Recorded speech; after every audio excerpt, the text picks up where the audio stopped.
My name is Cole Harrington, and I've been running Arctic hauls for 11 years.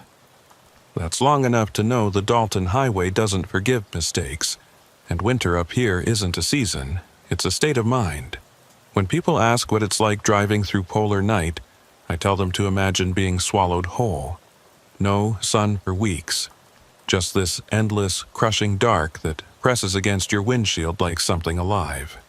It was late January when I picked up the load in Fairbanks. Drilling equipment headed for Dead Horse. Standard run, 14 hours if the weather held, which it never does. The dispatcher, Ron Kellerman, had been roading trucks since before I was born. He gave me the usual rundown while I signed the manifest. Road conditions fair to poor. Temperatures hovering around -40. Wind chill taking it down past 60 below. "You fueled up?" Ron asked, not looking up from his clipboard. "Topped off an hour ago. Survival kit, extra blankets, flares, satellite phone." "Ron, this isn't my first time." He looked at me then, and I saw something flicker across his face. Concern, maybe. Or just the exhaustion that comes from watching drivers head north into the blackness year after year. "Yeah, well, Weather Service is calling for whiteout conditions north of Coldfoot. Supposed to hit around midnight. You sure you don't want to wait it out till morning?" I checked my watch. It was already past 2 in the afternoon, which meant it had been dark for hours and would stay that way until March. "I'll be through the pass before it hits. I know the road." Ron nodded slowly, like he'd heard that line before. Probably had. He handed me the paperwork and turned back to his radio without another word. I climbed into the cab, fired up the engine, and let it idle for a few minutes while the heater kicked in. The thermometer on my dashboard read -38. Outside, the air was so cold it felt like broken glass in your lungs. Fairbanks disappeared behind me within minutes, swallowed by the kind of darkness you don't get anywhere else. No streetlights, no houses. Just the narrow tunnel of my headlights cutting through the black, illuminating nothing but snow-packed asphalt and the occasional reflective mile marker. The truck's cabin was warm, almost too warm, but I kept the heat cranked because the cold up here isn't something you take chances with. Your fuel can gel, your tires can crack, your engine can seize, and if you break down out here in the middle of polar night, you're not waiting for a tow truck. You're waiting to see if you freeze to death before someone notices you're missing. The first hour was uneventful. I passed a couple of southbound trucks, their lights blooming briefly in the darkness before vanishing behind me. The road was in decent shape, hard-packed snow with minimal ice. My CB radio crackled occasionally with static and distant chatter, drivers checking in with each other, talking about weather, fuel stops, engine trouble. It's a lifeline up here, that radio, a reminder that you're not completely alone, even when it feels like you are. Around mile marker 75, I passed through the village of Livengood, or what's left of it. A handful of buildings, most of them dark, a couple of dim lights glowing in windows like dying embers, nobody outside. Nobody ever is in January. I kept rolling, watching the odometer tick upward, watching the fuel gauge, watching the temperature readout drop another degree. That's when I noticed the aurora. It started as a faint greenish glow on the horizon, rippling like a curtain caught in a breeze. Then it spread, arcing across the entire sky in waves of pale green and violet. Beautiful, in a way that makes you feel small. I've seen the northern lights 1,000 times, but they still get to me. There's something about them that doesn't feel quite natural, like the sky is showing you something it's not supposed to. I rolled down the window just a crack, letting the cold air rush in, sharp and clean. The aurora pulsed overhead, silent and strange. For a moment, I forgot about the road, forgot about the schedule, forgot about the whiteout forecast. I just watched. Then the CB crackled. "Northbound traffic. This is Unit 79er. Anyone out there?" I grabbed the handset. "This is northbound Unit 42. Go ahead, 79er. Static. Then a voice, faint and distorted. "You coming up on the Yukon River crossing?" "About an hour out. Why, what's up?"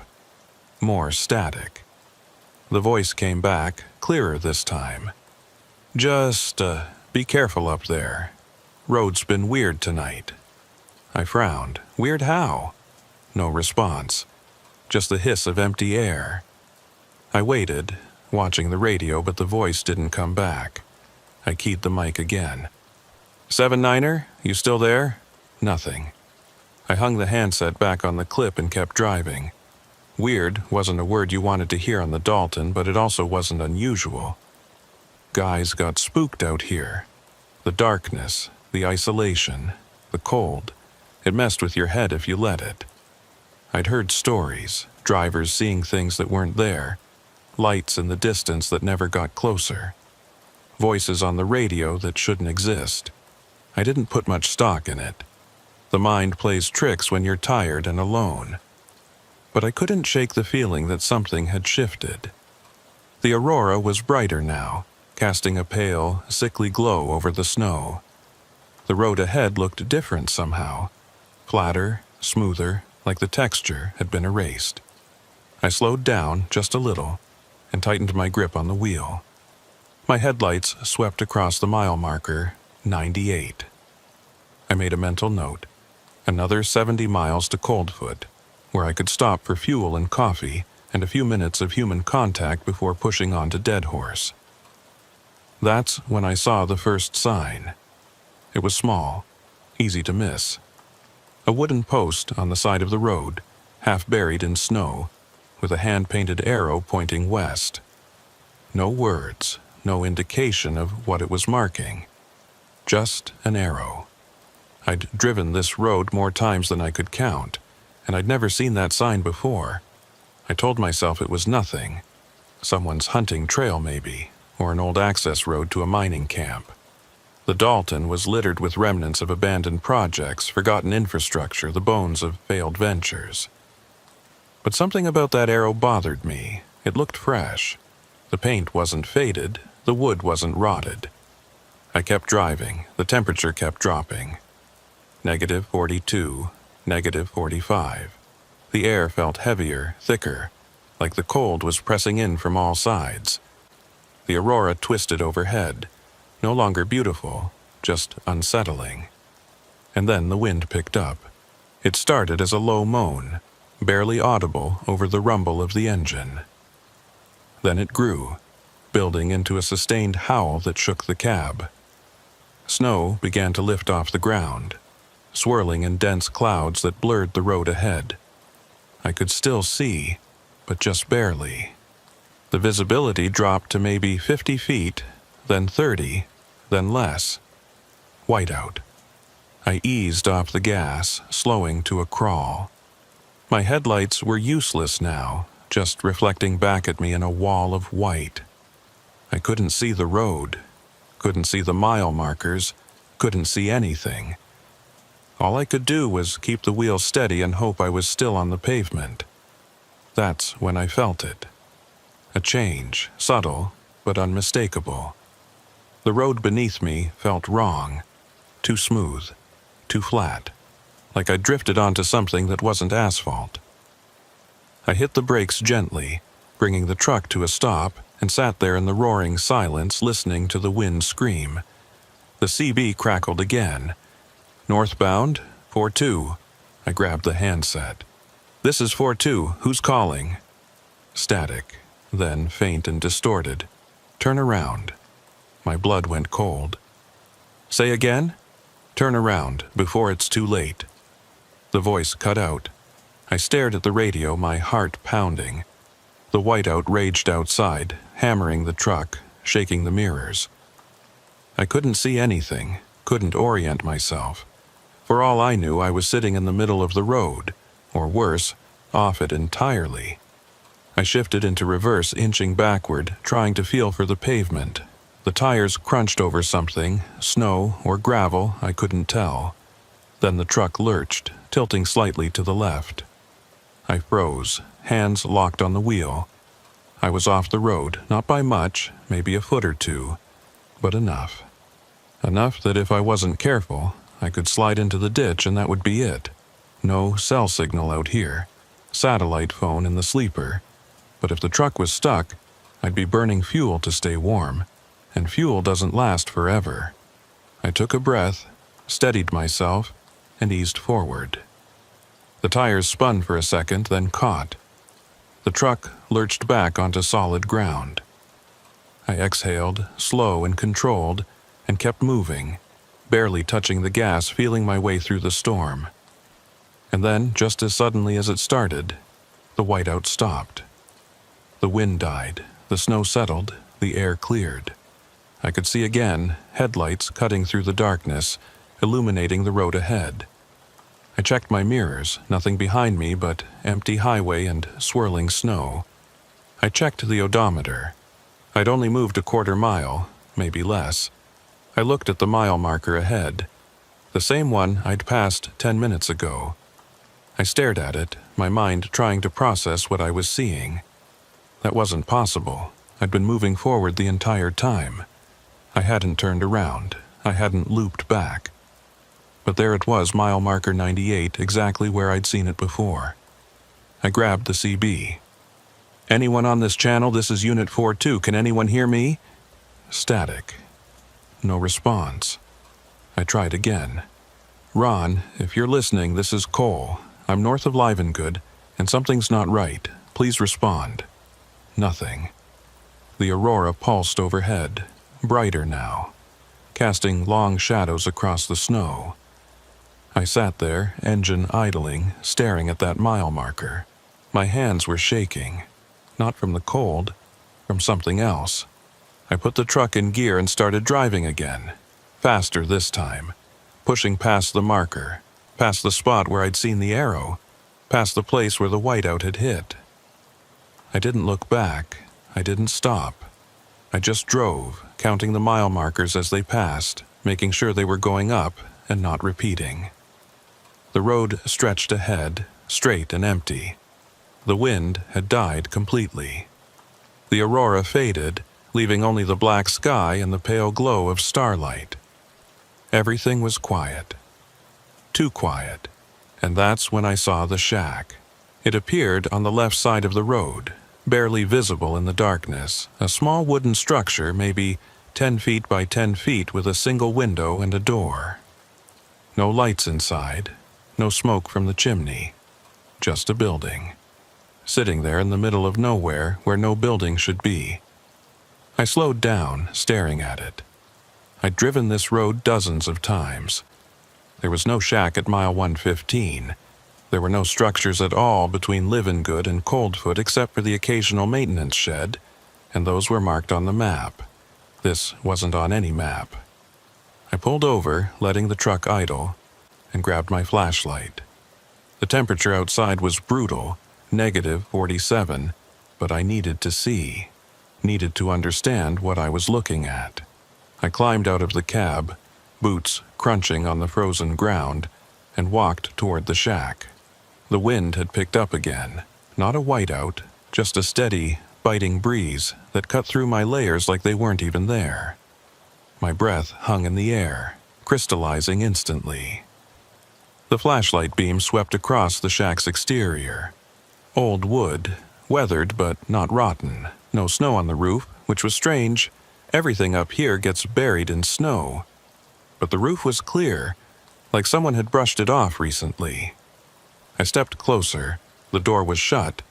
No handle, just a simple latch. The window was dark, covered in frost so thick I couldn't see inside. I hesitated, hand hovering over the latch. Every instinct told me to get back in the truck and keep driving. But curiosity, or maybe something else, pulled me forward. I lifted the latch. The door swung open. Inside, the shack was empty. No furniture, no supplies, just bare wooden walls and a dirt floor. But it was warm. Not heated, not like there was a stove or heater running, but warm. The air inside felt at least 20 degrees warmer than outside, which made no sense. I stepped inside, shining my light around, looking for vents, cracks, anything that might explain it. Nothing. The floor was undisturbed, no footprints, no marks. The walls were bare except for a single word carved into the wood near the back corner. I moved closer, angling the light. Northbound. My stomach turned. That was the word from the CB. The voice that had warned me to turn around. I backed out of the shack, heart racing, and pulled the door shut. The latch clicked into place. I stood there for a moment, staring at the building, trying to rationalize what I'd just seen. Then I turned and walked back to the truck. I climbed into the cab, slammed the door, and locked it. My hands were shaking again. I grabbed the CB handset. Anyone on this frequency, this is Unit 42. I'm at mile 115, and I need confirmation. Is there a structure on the west side of the road at this location? Static. I tried again. Ron, if you can hear me, I need you to check the maps. Mile 115 west side. Is there anything there? No response. I hung up the handset and stared at the road ahead. The shack sat in my side mirror, dark and motionless. I put the truck in gear and started driving, watching the mirror as the building shrank behind me. I didn't take my eyes off it until it disappeared completely. Mile marker 116, 117, 118. The road was straight and empty. No other traffic. No lights in the distance. Just the endless black and the faint glow of the aurora returning to the sky. I kept the speed steady, hands tight on the wheel, mind racing. That's when the CB crackled again. 4-2, this is 7-9er. You still out there? I grabbed the mic. 7-9er, yeah, I'm here. Where are you? Just crossed the Yukon. You coming up behind me? I checked my GPS. The Yukon River crossing was at mile 56. I was at mile 120. Negative, I'm way past you. I'm north of... The signal cut out. I waited, but it didn't come back. I hung up the mic and kept driving, trying to piece together what was happening. The GPS said mile 120. The odometer agreed. But 7-9er said he was at mile 56, which meant either he was way behind me or I wasn't where I thought I was. I looked at the next mile marker as it passed. 121. Then 122. The numbers were going up. Everything seemed normal. But something deep in my gut told me it wasn't. The wind picked up again, harder this time. Snow began to swirl across the road, not a full whiteout but enough to reduce visibility. I slowed down, leaning forward, squinting through the windshield. The headlights barely penetrated the blowing snow, and then I saw it. Another mile marker. But this one was different. I slammed on the brakes. The truck skidded slightly before coming to a stop. I stared at the marker, my mind refusing to accept what I was seeing. I'd been at mile 122 10 seconds ago. I'd been moving forward. I hadn't turned around. I hadn't looped back. But there it was. Mile marker 98. I grabbed the handset. Anyone on this frequency, this is an emergency. I'm at mile marker 98 and I've been here before. Something is wrong with the road. Does anyone copy? Static. I tried again, voice rising. Someone answer me, please, I need help. Nothing. I sat there staring at the marker, my breath fogging the windshield. The temperature inside the cab was dropping. I checked the heater. It was running, but the warmth was fading, like the cold outside was seeping in through the walls. I turned the heat up to max, but it didn't help. The aurora flared overhead, brighter than before, casting the snow in shades of green and purple. And in that light I saw something. A figure, standing on the side of the road, maybe 50 feet ahead, motionless, facing the truck. My heart stopped. I leaned forward, trying to make out details. It looked like a person, but I couldn't tell. The aurora light made everything distorted, shadows stretching and bending in unnatural ways. I flashed my high beams. The figure didn't move. I grabbed my flashlight and rolled down the window, shining the beam toward the figure. It was a person, or something shaped like a person. Tall, wearing dark clothing, hood pulled up, but the posture was wrong. Too stiff, too still. I honked the horn. The sound echoed through the emptiness, sharp and jarring. The figure didn't react. I sat there, frozen, unsure what to do. Every instinct screamed at me to drive, to get past it, to not stop. But I couldn't look away, couldn't move. The figure just stood there, silent and unmoving, bathed in the green light of the aurora. Then, slowly, it raised one arm, pointing. Not at me. Behind me. I turned, looking out the back window. The road behind me was empty. No lights, no movement. Just the pale glow of the snow and the dark sky. I turned back to the figure. It was gone. I stared at the spot where it had been, my pulse hammering in my ears. The road was empty. No footprints in the snow. No sign that anyone had been there at all. I rolled up the window, locked the door, and sat there, breathing hard. My hands were shaking so badly I could barely hold the wheel. The temperature gauge on the dash read -53, colder than it had been all night. I put the truck in gear and started driving. Slowly at first, then faster. I didn't look back, didn't stop. I just drove, past the mile marker, past the spot where the figure had been, past the place where the shack should have been but wasn't anymore. The road stretched ahead, endless and black. The aurora pulsed overhead, silent and strange. And somewhere in the distance, faint but growing louder, I heard the wind begin to howl. I drove for what felt like hours. The odometer kept ticking. The mile markers kept passing, but nothing looked right. The road was the same. The snow was the same. The aurora overhead was the same. It was like I was stuck in a photograph, moving forward but never getting anywhere. Mile 98 appeared again. Then again. And again. I stopped counting after the 5th time. My fuel gauge was dropping, not fast, but enough to notice. I'd burned a quarter tank since leaving Fairbanks, which should have taken me past Coldfoot by now. But I wasn't at Coldfoot, I wasn't anywhere. The CB stayed silent. No static, no voices, just dead air. I tried every channel, called out on each one, but nobody answered. It was like the radio had stopped working, or like there was nobody left to hear me. The temperature kept dropping. -55, -58. The cold was seeping into the cab despite the heater running full blast. I pulled a blanket from the sleeper and wrapped it around my shoulders, but it didn't help. My fingers were numb. My breath came out in clouds. That's when I noticed the ice. It was forming on the inside of the windshield, creeping inward from the edges in intricate patterns.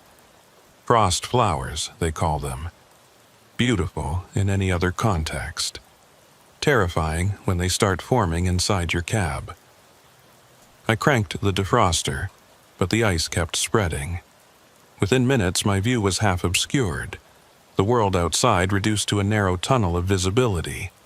I scraped at it with my glove, but it just grew back, faster than I could clear it. I slowed to a crawl, leaning to the side to see through the clearest part of the windshield. The road ahead was barely visible, just a faint gray line between walls of snow. And then I saw them. Tracks. Tire tracks, fresh, cutting across the road and disappearing into the snowbank on the right side. I stopped, staring at them. They were wide, heavy-duty truck tires, the same size as mine. I looked at my side mirror. My own tracks stretched behind me, clear and unbroken. I looked ahead. The other tracks crossed the road from left to right, like someone had veered off and driven into the snow. I grabbed my flashlight and climbed out of the cab. The cold hit me like a wall, so intense it stole my breath. I pulled my hood tight and walked toward the tracks, following them with the flashlight beam. They led directly into the snowbank, deep ruts carved into the frozen surface. I followed them for maybe 20 feet, then stopped. The tracks ended. Not at a truck, not at a ditch, just ended. Like the vehicle had driven into the snow and vanished. I stood there staring, trying to make sense of it. Then I noticed something else. Footprints. Small, human-sized, leading away from the end of the tire tracks. They were deep, like someone had been running.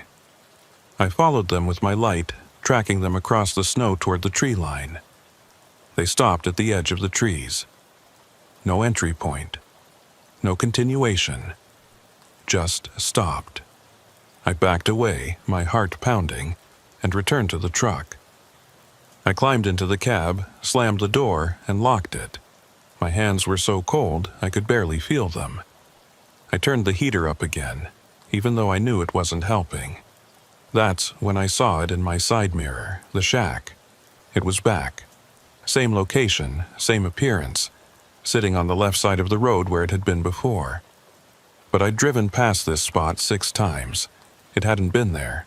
I stared at it, my breath fogging the mirror. The door was open now. Just a crack, but enough to see darkness inside. And as I watched, the door moved, not from the wind. It moved deliberately, slowly, like something was pushing it open from the inside. I didn't wait. I put the truck in gear and hit the gas, tires spinning briefly before catching. The truck lurched forward, and I drove, faster than I should have in these conditions. But I didn't care. I needed to get away from that shack, away from those tracks, away from whatever was happening. The road blurred past. Mile markers flashed by, too fast to read.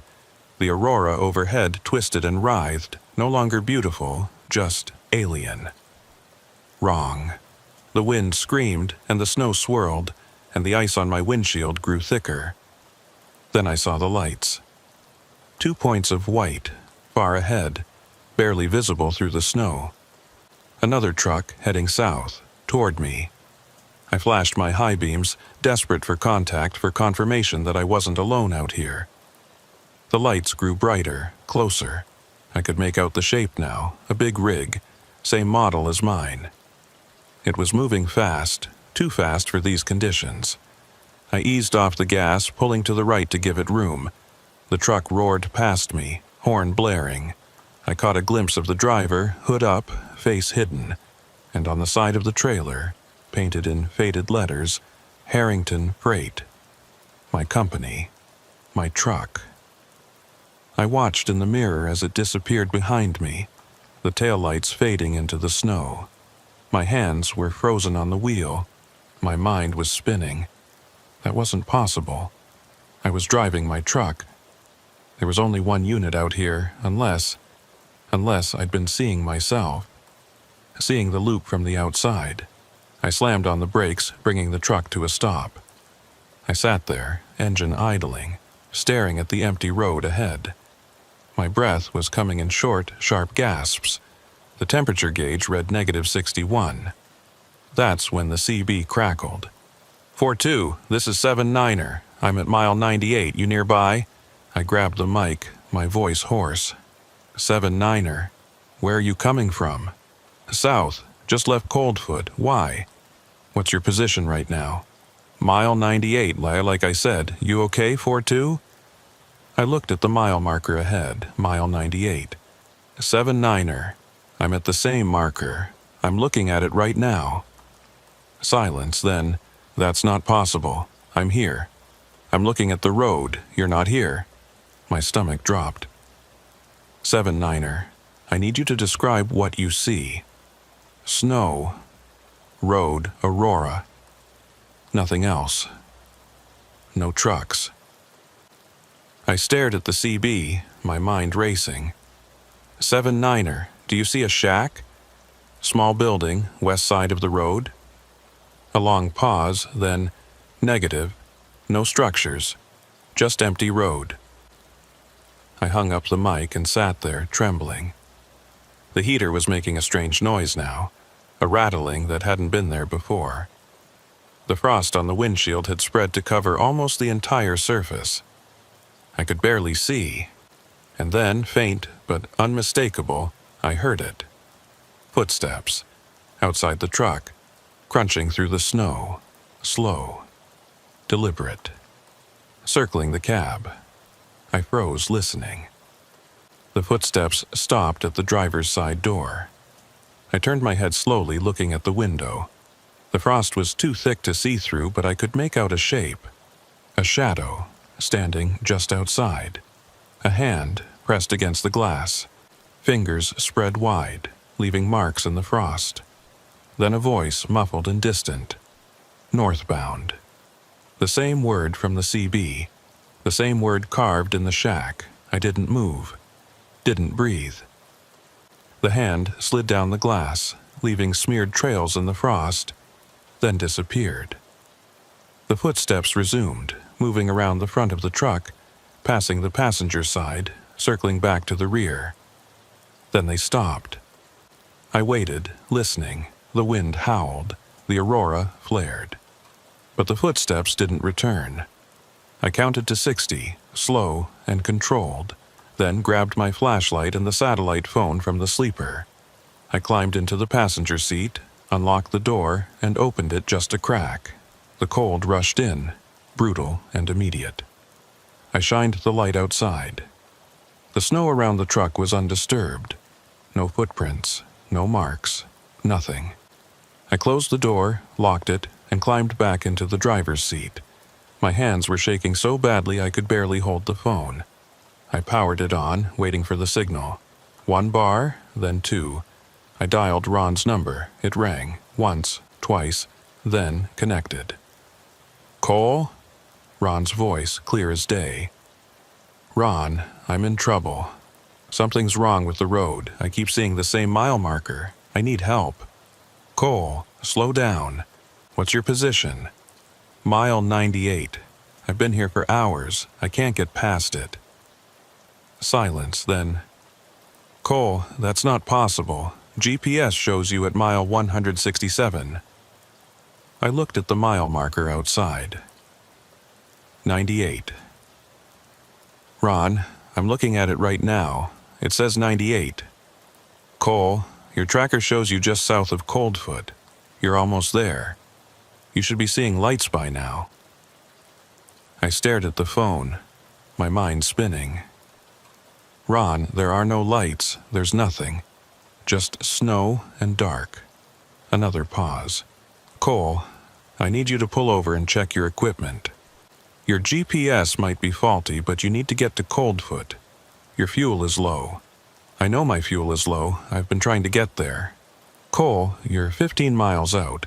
Just keep driving. You'll see the lights soon. He hung up. I sat there, staring at the phone. 15 miles, mile 167. But the marker outside said 98. I started the engine and drove. I didn't look at the mile markers. Didn't check the mirrors. I just focused on the road ahead, on the narrow tunnel of visibility through the frosted windshield, and drove. And then, slowly, gradually, I saw them. Lights. Faint at first, just a glow on the horizon, then brighter, sharper. The lights of Coldfoot trucks stop, exactly where they should be. I pulled into the lot, killed the engine, and sat there, shaking. The other trucks were parked in neat rows, their cabs dark. The truck stop windows glowed warm and yellow. Everything looked normal. Real. I climbed out, legs unsteady, and walked toward the building. The door opened with a cheerful jingle. Warm air washed over me, almost painful after hours in the cold. A woman behind the counter looked up and smiled. Rough night? I nodded, not trusting my voice. "Coffee's fresh. Help yourself." I poured a cup, hands still trembling, and sat at a table near the window. Outside, my truck sat in the parking lot covered in frost. I stared at it, trying to process what had happened. Then I saw the driver from the other truck, the one that had passed me on the road. He was sitting at the far end of the room, hood still up, face still hidden. He was drinking coffee, completely still. I stood up, walked over. "Hey, were you on the Dalton tonight?" He didn't respond. "Hey," I said again, louder. "I saw you out there. You passed me." Slowly, he turned his head. The hood fell back. It was me. My face, my eyes, staring back at me. I stumbled backward, knocking over my coffee. The woman behind the counter looked up, concerned. "You okay?" I turned back to the table.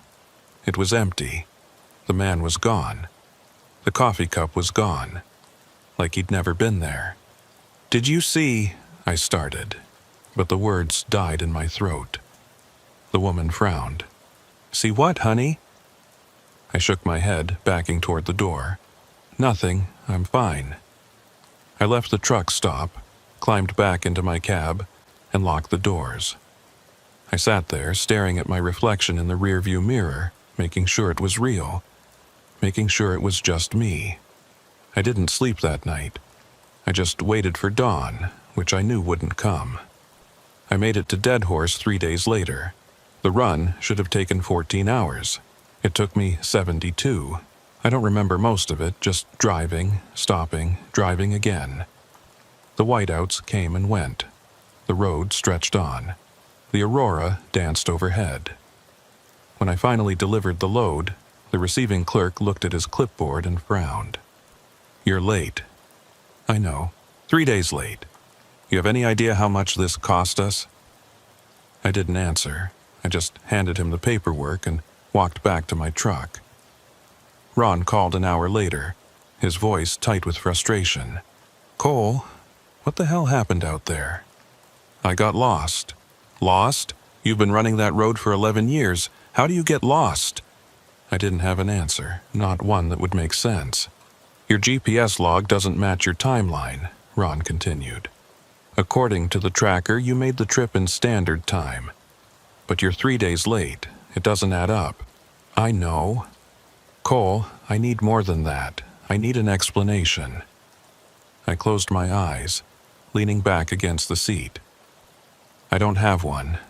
He sighed. "Look, take a few days off, get some sleep. We'll talk when you're back." He hung up. I sat there, staring at the empty parking lot. The sky was still dark. It would stay dark for another month. I thought about the shack, the figure, the footsteps, the face in the truck stop. None of it made sense. None of it could be explained. But I knew one thing. I wasn't going back. I drove south the next morning, taking my time, stopping every few hours, keeping the CB on, listening to other drivers' voices. Real voices. Human voices. Proof that I wasn't alone. When I reached Fairbanks, I turned in my keys. Ron didn't argue. He just nodded, like he'd seen this before. "You sure?" "I'm sure." "What are you going to do?" "I don't know. Something else. Anything else." He shook my hand. "Take care of yourself, Cole." I left the office and walked out into the parking lot. The aurora was starting to show, faint green ribbons on the horizon. I stood there watching it, feeling the cold seep into my bones. I never found out what happened on that road. Never got an explanation for the loop, the shack, the figure. The GPS log showed a normal run. The fuel consumption matched the distance. On paper, everything checked out. But I know what I saw, I know what I felt, and I know that somewhere north of Livengood, at mile marker 98, there's a shack that shouldn't exist. And if you ever find yourself out there, in the blackness, in the cold, and you see it, Don't stop, don't go inside, and whatever you do, don't look in the mirror. Because you might not like what looks back.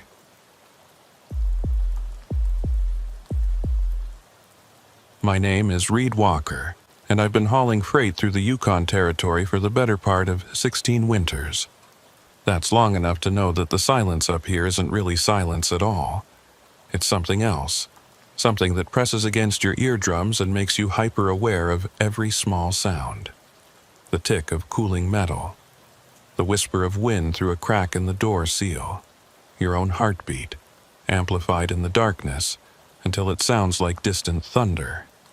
February is the worst month. The coldest, the darkest, the most unforgiving. The kind of month where your breath freezes in your lungs and the metal of your door handle can take the skin off your palm if you're not wearing gloves. The kind of month where the sun barely creeps above the horizon for a few hours before giving up and sinking back down, leaving you with 20 hours of absolute darkness. And in that darkness, in that cold, things change. The roads shift, landmarks disappear, and sounds travel in ways they shouldn't. It was February 18th when I got the call from dispatch. A priority load heading from Whitehorse to Dawson City, medical supplies and emergency equipment for the hospital up there. The highway had been closed for 3 days due to a massive storm system that had parked itself over the region, but it had finally cleared enough for travel. They needed someone experienced, someone who knew the Klondike Highway in winter, someone who wouldn't panic when things got rough. That someone was me. I picked up the load at the distribution center just after noon, which meant I had maybe 3 hours of weak, gray daylight before the darkness swallowed everything. The temperature was sitting at -43 Celsius, and the weather forecast was calling for another system to move in overnight. Light snow, maybe some wind. Nothing I hadn't driven through 100 times before, but there was something in the dispatcher's voice, a hesitation, a careful choice of words that made me pause. "You sure about this, Reed?" she asked. Her name was Margaret, and she'd been routing trucks in the territory for 30 years. She knew the roads as well as I did, knew the risks, knew when to hold back and when to send someone out. "I'm sure," I said, signing the manifest. "Hospital needs this stuff. Can't wait another 3 days for the weather to clear completely." She nodded slowly, but her eyes stayed on me a beat too long. "Radio's been acting up the last few days, lots of static, interference. Some of the drivers have been reporting strange transmissions." Strange how? She shrugged, but I could see the tension in her shoulders. "Just keep your radio on, check in every hour. And if you need to pull over and wait it out, do it. Don't push your luck." I told her I wouldn't, but we both knew I was lying. The first hour out of Whitehorse was uneventful. The highway was in decent shape, the snowplows had done their job, and the ice wasn't too bad yet. I kept the speed moderate, around 60 kilometers per hour, watching the road, watching the mirrors, watching the sky. The light was already fading, that weak February sun giving up early, and by the time I passed the turnoff for CarMax, it was full dark. That's when the temperature started to drop. I watched the gauge on my dashboard tick downward. -45, -48, -51. The kind of cold that makes the air itself feel brittle, like it might shatter if you moved through it too fast. I cranked the heater up, but the warmth felt thin, inadequate, like it was barely holding back the cold pressing in from outside. The road ahead was a narrow tunnel of visibility, my headlights cutting through the darkness and illuminating maybe 50 meters of snow-packed asphalt before everything dissolved into black. No other vehicles, no lights from distant houses, just the road and the trees and the enormous, suffocating darkness of the Yukon winter. I turned on the CB radio, more for the comfort of having another voice in the cab than for any practical reason. The static was immediate and loud, a harsh crackling that filled the space around me. I adjusted the squelch, trying to find a clear channel, but every frequency was the same. White noise, punctuated by brief moments of something that might have been voices but were too distorted to make out. Then, cutting through the static, clear as a bell. Northbound. I grabbed the mic. "This is northbound Unit 47, go ahead." Silence. Just the crackle and hiss of dead air. I tried again. "Unit 47 requesting identification. Who's calling?" Nothing. I hung up the mic and kept driving, telling myself it was just interference, just some weird atmospheric phenomenon that happens in extreme cold. Radio waves bounce differently when the air is this dense, this frozen. Signals get trapped and reflected, creating echoes and phantom transmissions.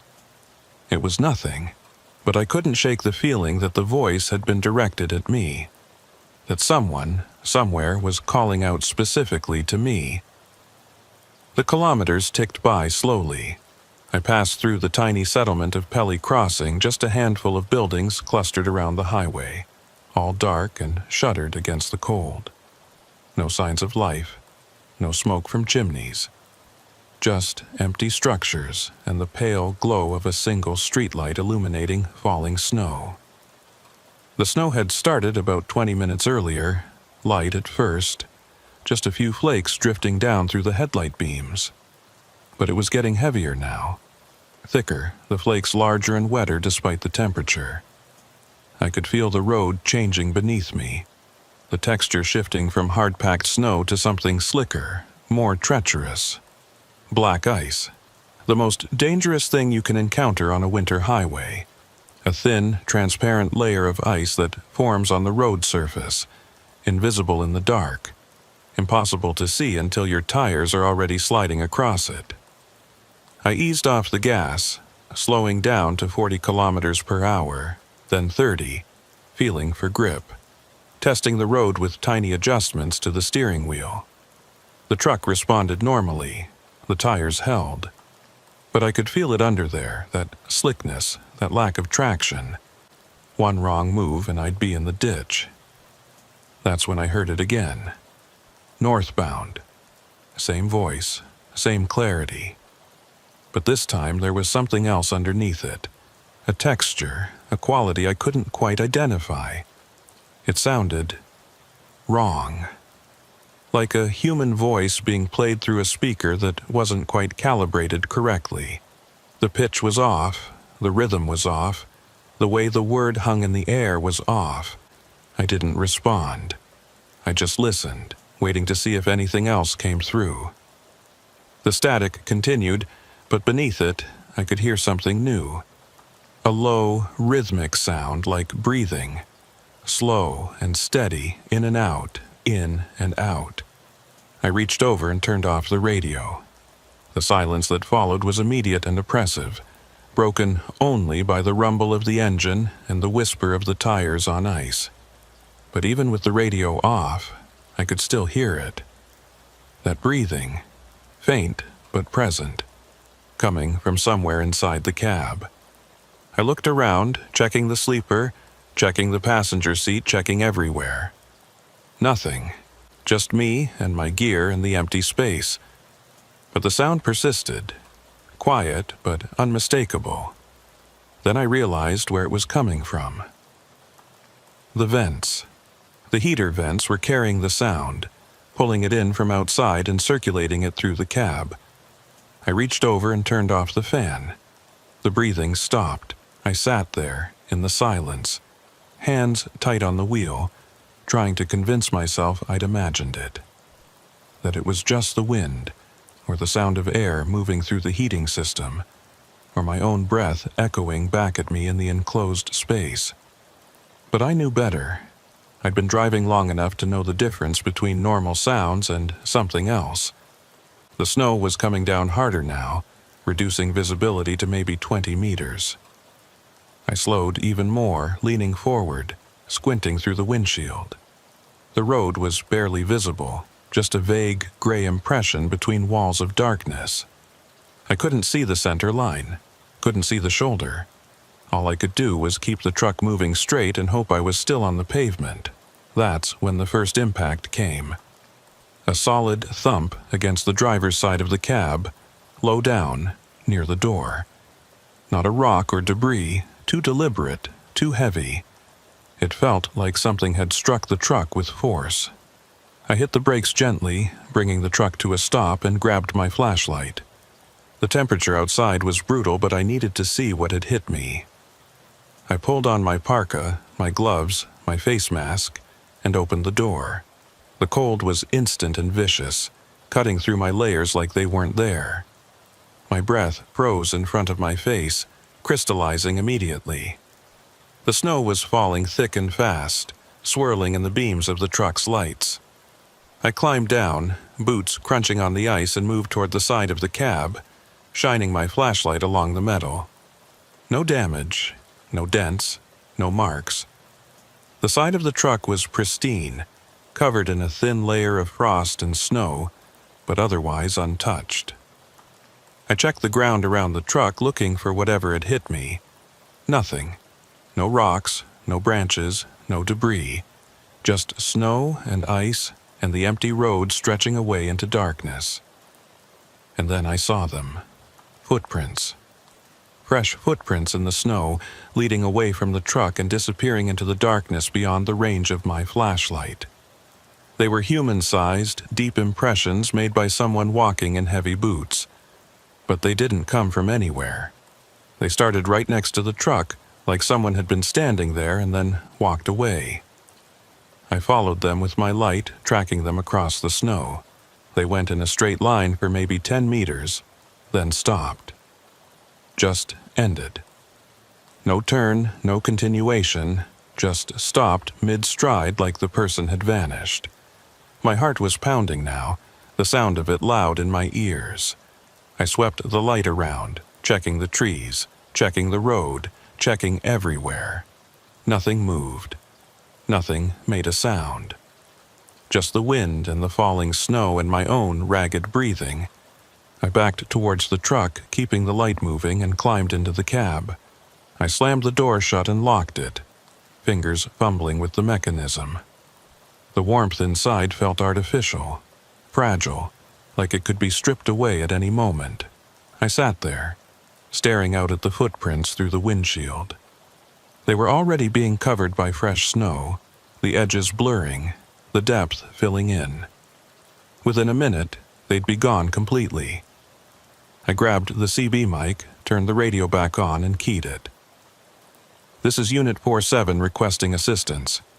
I'm approximately 40 kilometers north of Pelly Crossing, and I need confirmation. Is there anyone else on this highway tonight? Static. Then, after a long pause, a voice. Not the same voice from before, but Margaret from dispatch. 47, we show you're the only northbound vehicle on the highway. What's your situation? I hesitated, trying to find the right words. I saw footprints next to the truck, but there's nobody here. Silence on the other end. Then, Reed, are you feeling okay? Have you been driving too long? I'm fine, I said, but my voice sounded wrong even to my own ears. I'm looking at the footprints right now. They're real. Reed, I need you to be honest with me. Are you experiencing any symptoms? Disorientation, confusion, visual disturbances? I realized what she was thinking. Hypothermia, carbon monoxide poisoning, hallucinations brought on by exhaustion and stress, but I wasn't hallucinating. I was looking at physical evidence, clear as day. Margaret, I'm fine, but something's not right out here. Another pause. Reed, I need you to pull over somewhere safe and check your carbon monoxide detector. Make sure your exhaust isn't blocked, and if you need to turn around and come back, do it. Nobody's going to think less of you. I looked at the detector mounted on the wall of the cab. The green light was steady, showing normal levels. Detector's fine. Exhaust is clear. I'm good to continue. Reed, I'm good, Margaret. I'll check in again in an hour. I hung up the mic before she could respond and put the truck in gear. The footprints were almost completely covered now, just faint depressions in the snow. I rolled forward slowly, eyes on the road, trying to focus on driving and nothing else. But I couldn't stop thinking about those prints, about how they'd started right next to my truck, like someone had been standing there the entire time, just out of sight, waiting. The snow continued to fall, heavier now, building up on the windshield faster than the wipers could clear it. The temperature gauge read -54, the coldest I'd seen all winter.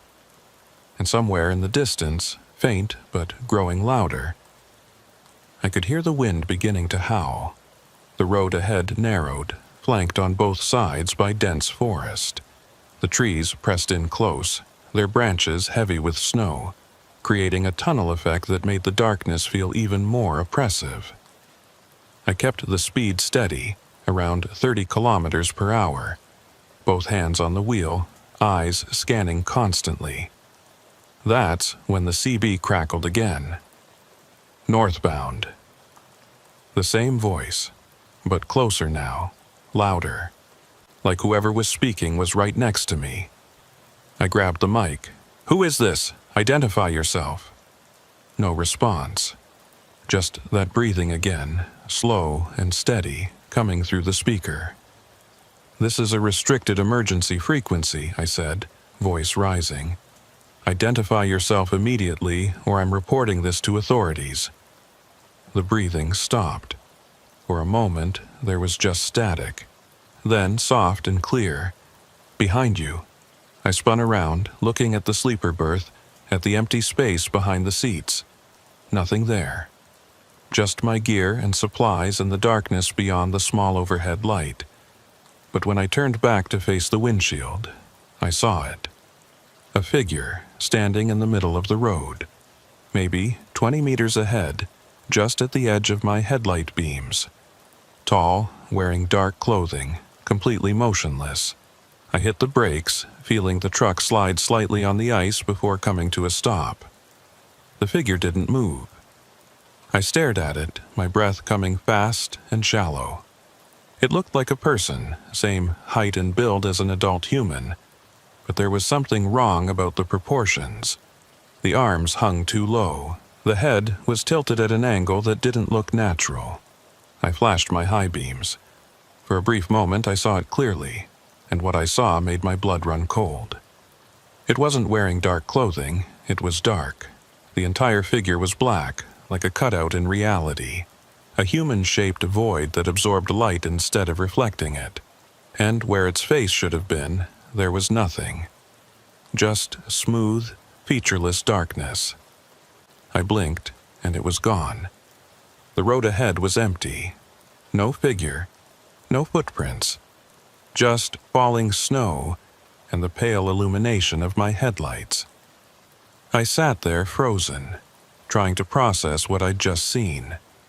My logical mind was screaming that it was an optical illusion, a trick of light and shadow and snow. But the part of me that had survived 16 winters in the north, the part that had learned to trust my instincts, knew better. Something was out here with me.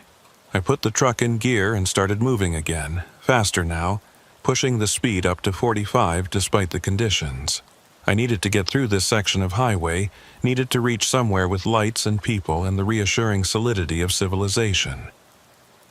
The kilometers crawled by. Every shadow looked like a figure. Every sound was magnified, analyzed, feared. The CB stayed silent, but I kept the volume up, listening for that voice, for any sign that I wasn't alone. Then, at kilometer marker 178, I saw the abandoned truck stop. It loomed out of the darkness on the right side of the highway, a collection of dark buildings surrounded by drifts of snow. I'd passed it dozens of times before. It had been closed for years, the business failing when a new highway route had diverted most of the traffic. But now, in the darkness, it looked different, wrong. There were lights on inside. Not bright lights, just a faint yellow glow coming from the windows of the main building. and in the parking lot I could see shapes. Vehicles, maybe, or something else. I slowed down, staring at the building as I approached. The logical part of my brain said to keep driving, to not stop, to get as far away as possible. But another part, the part that needed to know, that needed to understand what was happening, made me ease off the gas and pull into the lot. The building looked worse up close. The siding was rotting, the windows were cracked, and the roof sagged under the weight of accumulated snow. But the lights were definitely on, that strange yellow glow spilling out onto the snow.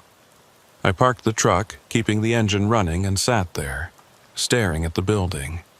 Through the grimy windows I could see movement, shadows shifting behind the glass, like people moving around inside. The CB crackled. "Northbound, come inside." I stared at the radio, then at the building. The voice was coming from in there. Someone inside was calling to me. Against every instinct, I grabbed my flashlight, pulled on my parka, and opened the door. The cold hit me immediately, but I barely noticed. I was focused on the building, on the lights, on finding out what the hell was going on. I walked across the parking lot, boots crunching on the ice, and approached the main entrance. The door was ajar, swinging slightly in the wind. I pushed it open and stepped inside. The interior was a wreck. Broken furniture, scattered debris, walls covered in peeling paint and water damage. But in the center of the room, there was a table. And on that table, a CB radio, its light glowing green, its speaker crackling with static. Nobody else was there. I walked toward the radio, my footsteps echoing in the empty space.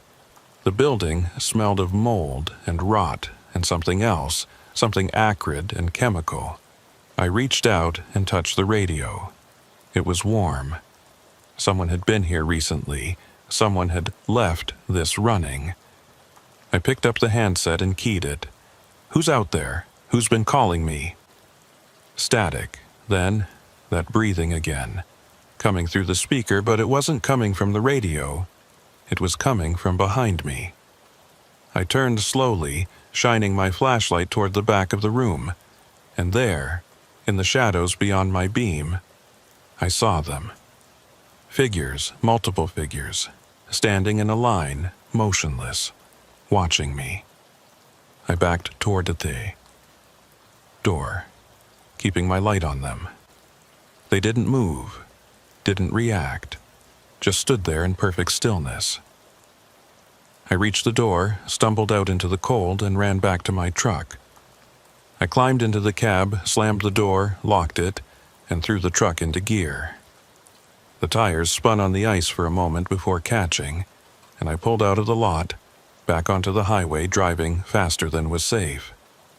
In my rearview mirror, I could see the building receding into darkness.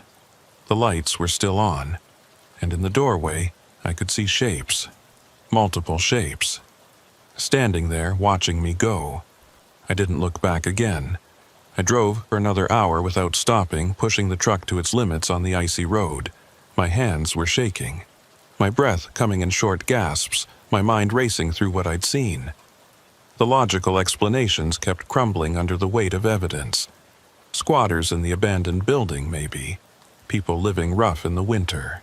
But why would they leave a CB radio running? Why would they stand in the dark like that? And the figure on the road, the one that had vanished, the one that wasn't wearing darkness but was darkness. I tried calling Margaret again, but all I got was static. The radio was working. I could hear the carrier wave, but no voices came through. Just that endless hiss and crackle, like the entire communication network had been swallowed by interference. The snow was coming down in sheets now, a full whiteout in progress. My visibility was down to maybe 10 meters, and I was navigating more by feel than sight, keeping the truck centered on what I hoped was the road, praying I didn't drift into the ditch. Then the impact started. Thump against the passenger side this time, hard and deliberate, Thump, thump. Now on the driver's side. Rapid succession like something running alongside the truck and striking it repeatedly. I grabbed the flashlight and shined it out the window, but all I could see was swirling snow and darkness.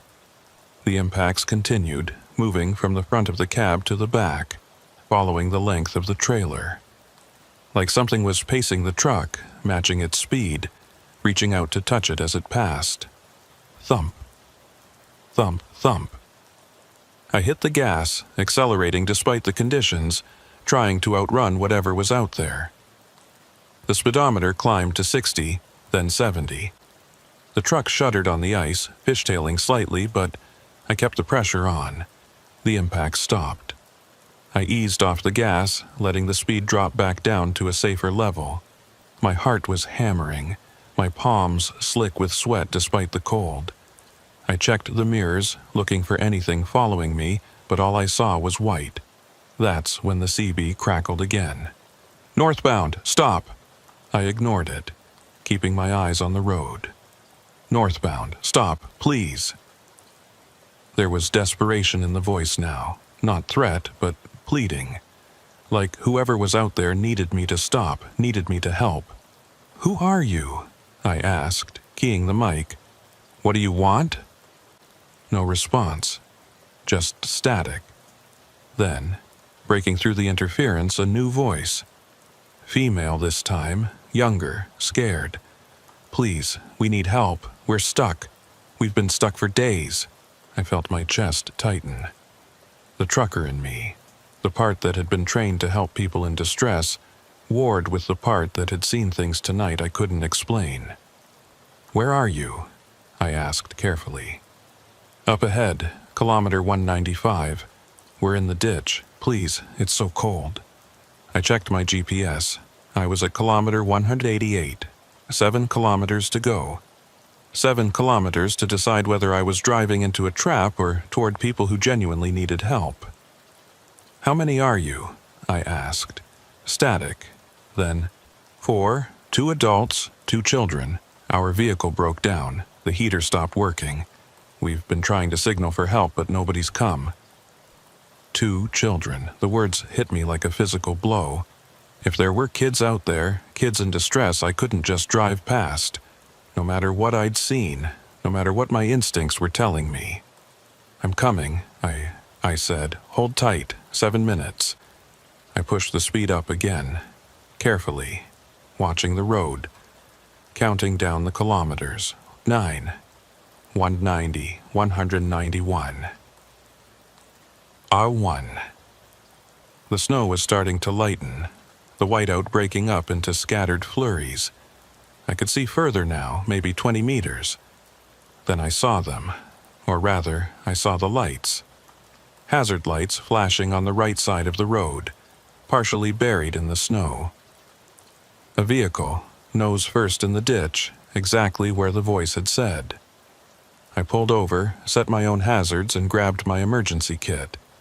Heavy parka, blankets, first aid supplies, flares. I climbed out of the cab and approached the vehicle, flashlight cutting through the falling snow. It was an SUV, relatively new, with Yukon license plates. The hood was crumpled from the impact with the snowbank, and the windshield was covered in frost. I could see shapes inside, motionless. I knocked on the driver's window. "Hello? Can you hear me?" No response. I tried the door. It was unlocked. I pulled it open and the interior light flickered on.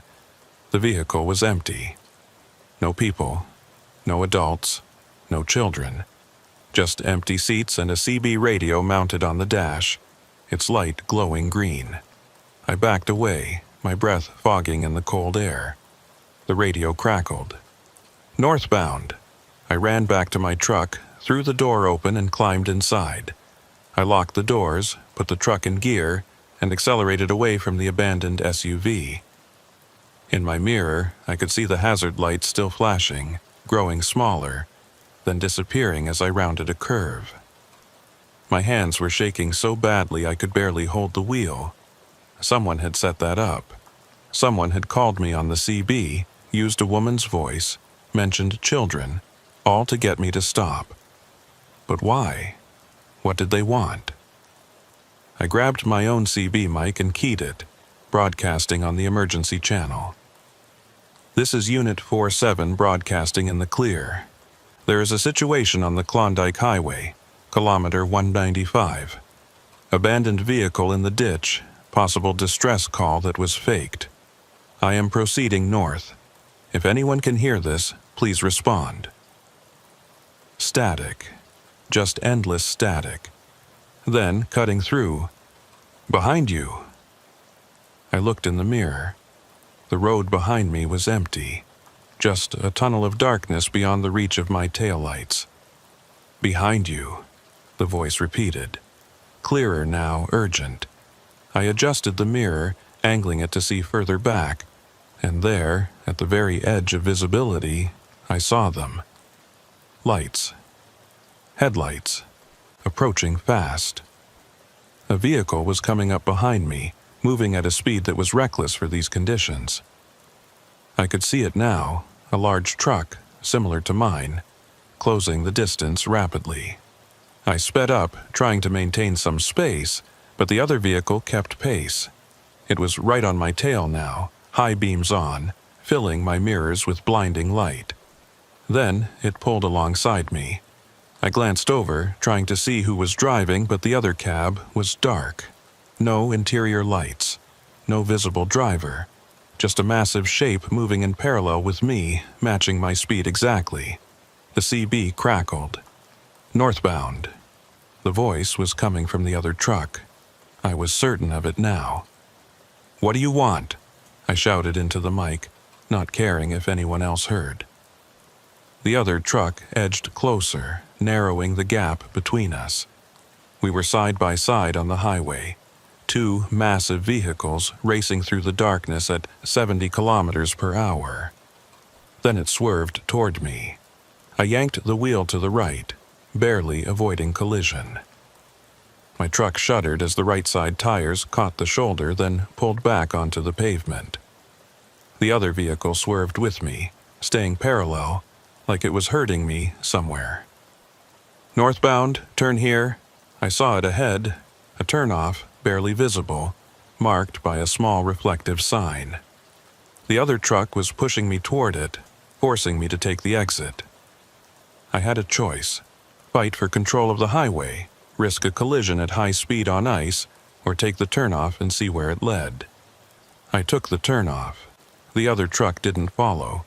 It continued north on the main highway, its lights disappearing into the distance within seconds. I slowed down, bringing the truck to a crawl on the narrow side road. My GPS had lost signal. My radio was dead. I was completely alone, on a road I didn't recognize, in the middle of the Yukon wilderness.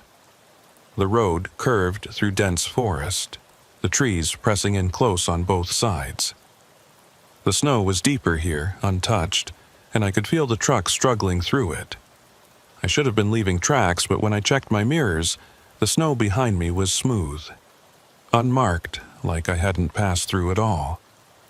Then I saw the building. It was set back from the road, barely visible through the trees. A cabin larger than the one at the truck stop, with lights glowing in the windows. Warm, inviting yellow lights that looked completely out of place in this frozen wilderness. I stopped the truck, staring at the building. Every instinct screamed at me to turn around, to force my way back through the snow to the main highway. But I couldn't. The road ahead narrowed to nothing, swallowed by drifts. And the road behind me had vanished. I was trapped. The CB crackled one last time. Northbound, come inside. I sat there in the darkness, engine idling, staring at the warm lights of the cabin, and slowly, against my better judgment, I reached for my parka. The cold outside was worse than before, if that was possible. The thermometer on my dash read -61 Celsius. At that temperature, exposed skin freezes in less than a minute. Your breath crystallizes before it leaves your mouth. The air itself becomes hostile, every inhalation burning your lungs. I pulled my face mask up, my hood tight, and climbed down from the cab. The snow came up to my knees and every step was an effort. I could see my truck behind me, engine still running, headlights cutting through the darkness. It looked small suddenly, fragile, inadequate against the enormity of the wilderness surrounding me.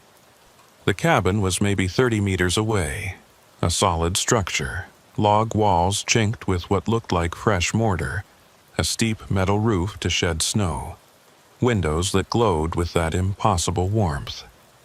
Smoke rose from the chimney, dissipating quickly in the extreme cold.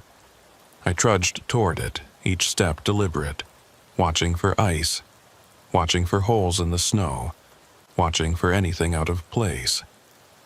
As I got closer, I could hear something. Music. Faint, but unmistakable. Old country music, the kind you'd hear on AM radio in the middle of the night. The door was solid wood, with a simple handle. No lock visible. I stood there for a moment, my gloved hand hovering over the handle, giving myself one last chance to turn around. But where would I go? The road was gone. The highway was kilometers away through deep snow and dense forest. I was here, whether I wanted to be or not. I pushed the door open. The warmth hit me immediately, almost painful after the extreme cold. The interior of the cabin was exactly what you'd expect. A large main room with a stone fireplace, burning logs crackling cheerfully. Worn furniture, a couch and 2 chairs, arranged around the fire.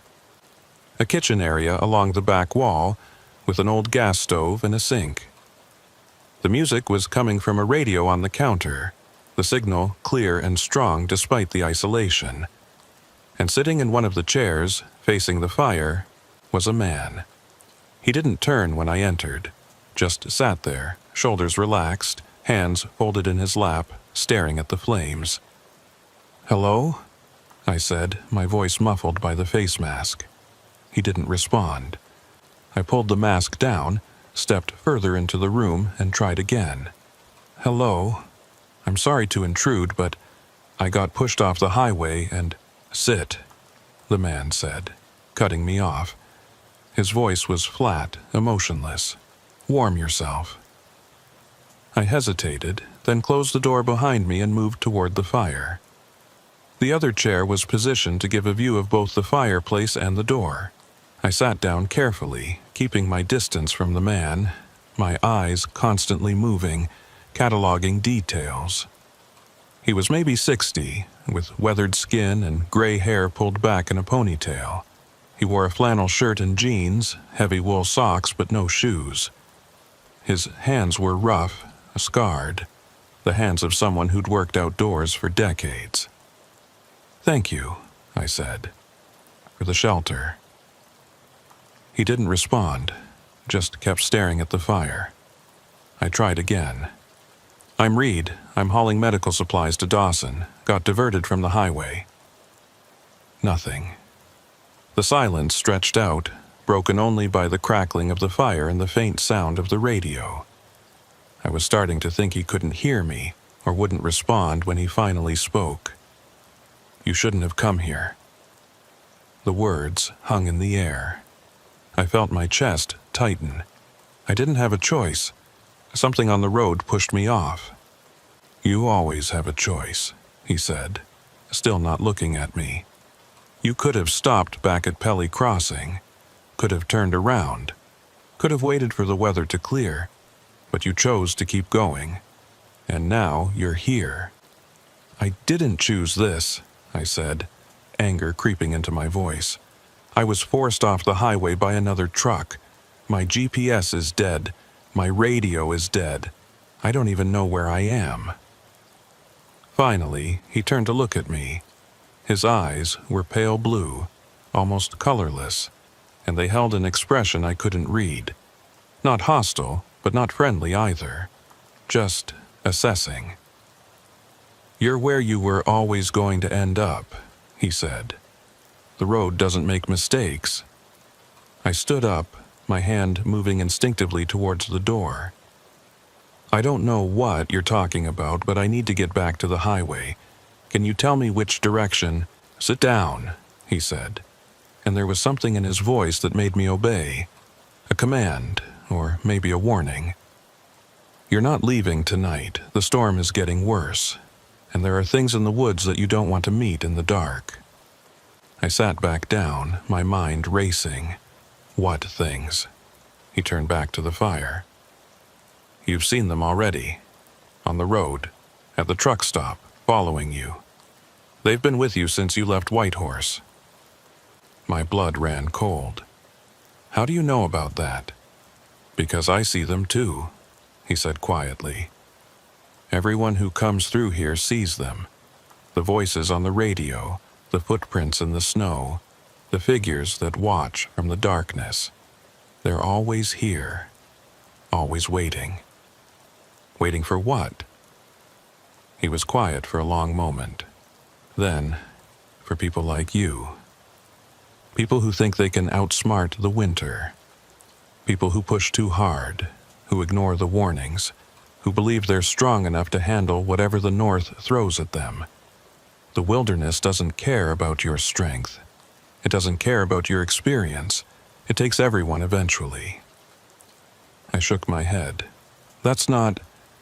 I've been driving these roads for 16 years. I know how to handle winter." "Do you?" He turned to look at me again, and this time there was something like pity in his eyes. "Then, why are you here? Why did you stop at that truck stop? Why did you investigate that abandoned SUV? Why did you let yourself be pushed off the highway?" I didn't have an answer. "They test you," he continued. "They show you things, impossible things, and they watch to see what you do. Most people run. They drive faster, they ignore the signs, they convince themselves it's all in their heads. But some people stop, they look, they try to understand. And that's when they're caught." "Caught by what?" I asked, my voice barely a whisper. He smiled, but there was no humor in it. "By the territory itself. By the darkness and the cold and the endless winter. This place is alive in ways you don't understand. It has a will, a hunger, and it feeds on people who venture too deep." I stood up again, backing toward the door. "You're insane."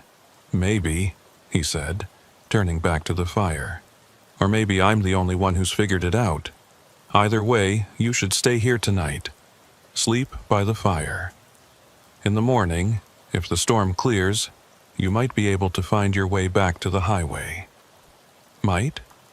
"Some people make it back," he said quietly. "Most don't." I reached for the door handle, my hand shaking. "I'm leaving. I'll take my chances with the storm." "You'll die out there," he said, without turning around. "The temperature is dropping. By midnight, it'll be -70. Your truck will freeze, your fuel will gel. You'll last maybe an hour before hypothermia takes you." I hesitated, my hand on the handle. He was right. I knew he was right. Going out into that cold, in the dark, with no clear direction, was suicide. But staying here with this man and his impossible stories. "What are you?" I asked. "Are you one of them?" He laughed, a dry, bitter sound. "No, I'm just someone who made the same mistake you did. I came here 20 years ago. Had a load to deliver, thought I could beat the weather. Got pushed off the highway, found this cabin, and I've been here ever since." 20 years? I stared at him. "That's impossible. Someone would have looked for you. Dispatch would have sent search parties." "They did," he said. "But they never found me because this place doesn't exist on any map. It's not part of the world you know. It's something else, something in between." I couldn't process what he was saying. It was too much, too far outside the realm of possibility. But I also couldn't ignore the evidence. The road that had vanished. the GPS that had stopped working, the cabin that appeared out of nowhere in the middle of the wilderness. I let go of the door handle and moved back toward the fire. "In the morning," I said. "I'm leaving in the morning." "Maybe," he said again. And then he was quiet, staring into the flames, lost in thoughts I couldn't begin to imagine. I sat there for hours, watching the fire burn down, listening to the wind howl outside, feeling the cold press against the walls despite the warmth of the room. The man never moved, never spoke again. The radio continued to play, cycling through stations that shouldn't exist, playing music from decades past. Eventually, exhaustion won. I pulled my parka around me, leaned back in the chair, and closed my eyes.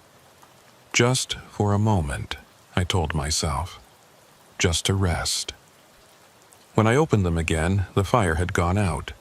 The room was dark, and the man was gone. I sat up, my heart hammering. The only light came from the windows, that pale gray, pre-dawn light that barely penetrated the darkness. The radio was silent. The cabin was freezing, the temperature inside barely warmer than outside. I stood up, my joints stiff, my breath visible in the air.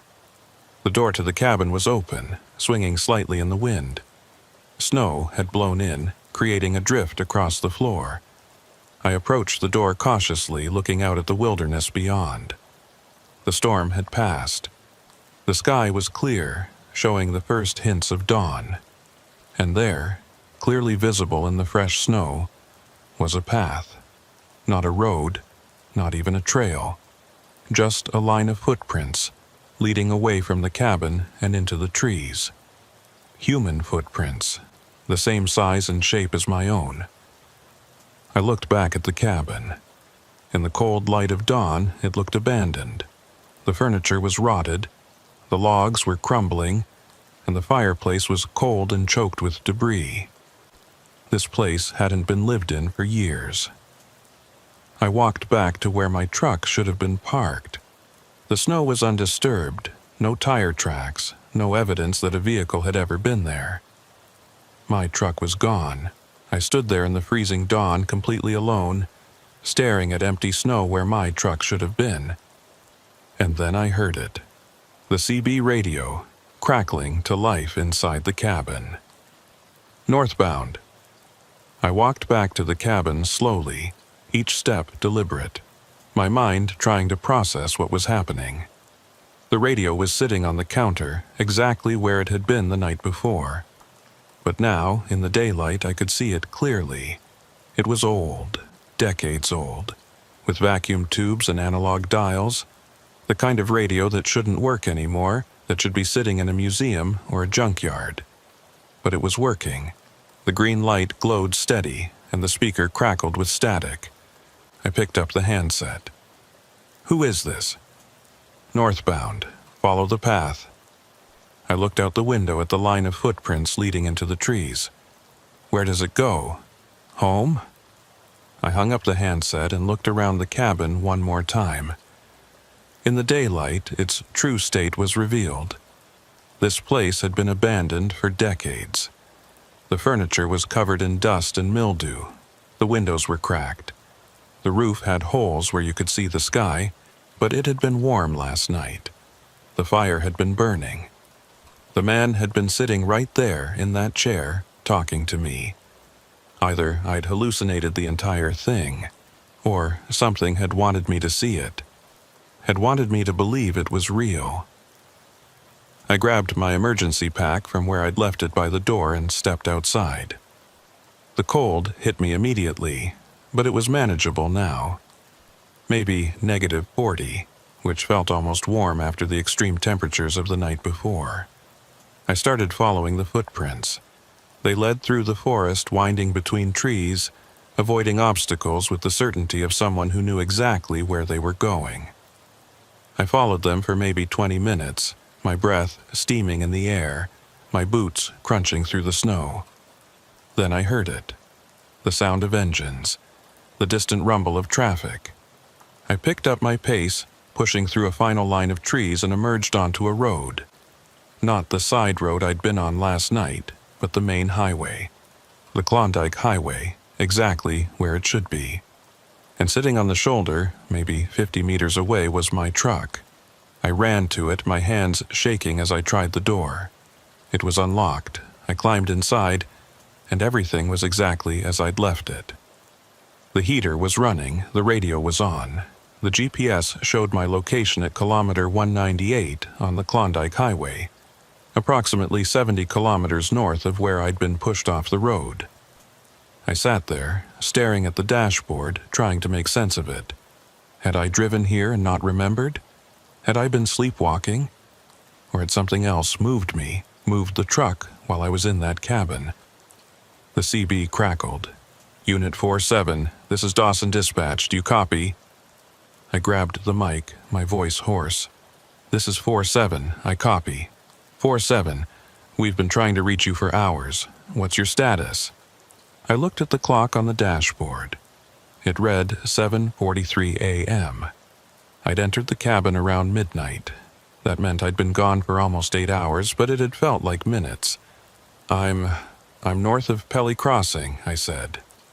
Approximately kilometer 198. I had some issues last night. Radio went out. Copy that, 47.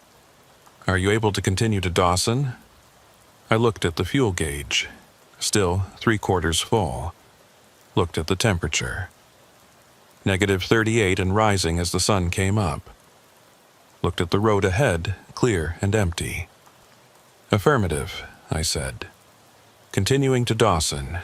ETA 3 hours. Copy, 47. Safe travels. I hung up the mic and put the truck in gear. I pulled onto the highway and started driving north, my hands steady on the wheel, my eyes on the road. I didn't look in the rearview mirror, didn't want to see if something was following me, didn't want to know if the forest behind me was empty or if shapes were moving between the trees. I just drove. The rest of the journey was uneventful. The sun rose higher, casting long shadows across the snow. The temperature climbed to a balmy -30. I passed other vehicles, southbound trucks heading back to Whitehorse, and I waved to them like everything was normal. I reached Dawson at 11:15 a.m. and delivered the load without incident. The receiving clerk checked me in, looked at the manifest, and signed off on everything. Rough trip? He asked, noting the ice buildup on my truck. You could say that, I replied. I called Margaret from the truck stop in Dawson, and she patched me through to the main office. Reed, what the hell happened out there? We lost contact with you for 8 hours. Radio problems, I said. Some kind of interference, couldn't get through. Reed, your GPS tracker shows you stopped at kilometer 145 for 6 hours. Just sitting there. We were about to send a search team. I looked at my logbook. According to my notes, I'd been moving the entire time. But if the GPS said I'd been stationary... I don't know what to tell you, I said. I kept driving. Maybe the tracker malfunctioned. She was quiet for a moment. Then, Reed, are you okay? Do you need some time off? I'm fine, I said, but I wasn't sure if I believed it. I stayed in Dawson for 2 days, sleeping in a motel, trying to convince myself that what had happened was explainable. Atmospheric interference. Carbon monoxide exposure. Exhaustion-induced hallucination. There were rational explanations for everything. But I couldn't explain the footprints. Couldn't explain how my truck had moved 70 kilometers while I was in that cabin. Couldn't explain the man who'd been there and then wasn't. On the 3rd day, I loaded up for the return trip to Whitehorse. Different cargo, different schedule, but the same road. The Klondike Highway, stretching south through the wilderness. I made it as far as kilometer 198 before I saw it. The turnoff, the same one I'd taken 3 nights before. The same narrow side road leading into the forest. I slowed down, staring at it. In the daylight, it looked innocuous. Just an old logging road, probably unused for years. Nothing unusual about it, but I could see the tracks, truck tracks, leading off the highway and disappearing into the trees.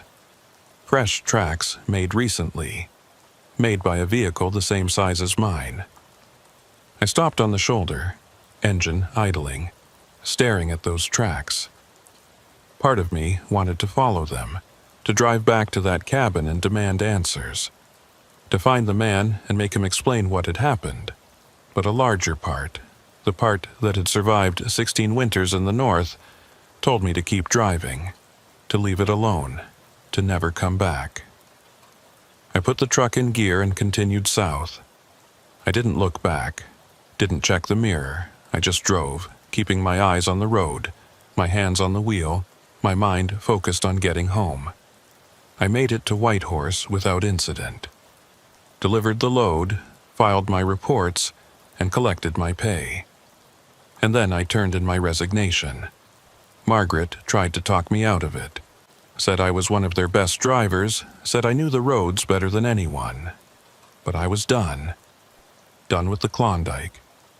Done with the darkness and the cold and the things that moved in the spaces between the trees. I moved south. Took a job running freight through British Columbia and Alberta. Warmer routes, busier highways, places where you're never more than an hour from civilization. Places where the darkness doesn't press so close, where the cold doesn't seep into your bones, where the voices on the radio are always human. But sometimes, late at night, when I'm driving through a particularly isolated stretch of highway, I'll hear it. Faint, barely audible over the static, but there. Northbound.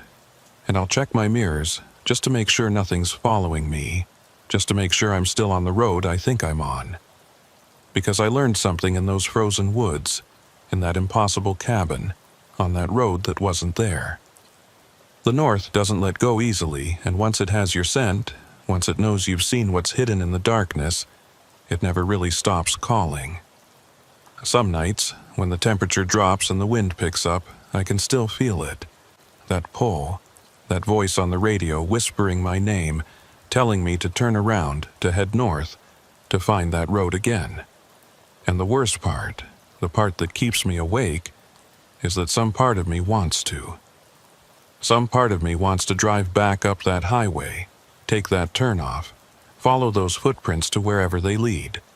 Because there are answers there, in that cabin, in that forest. Answers about what's really waiting in the darkness, about what happens to the people who never make it home. But I won't, because I know that if I go back, if I follow those voices one more time, I won't be coming home. I'll become like that man, sitting in that chair, staring at the fire, waiting for the next lost driver to stumble through the door. And that's the real horror of it. Not the voices, not the footprints, not the impossible cabin. It's knowing that I could have been him, that I almost was him. That the only thing that separates me from that fate is the choice I made to keep driving, to ignore the call, to leave those answers behind. The North is still out there, waiting. The voices are still calling.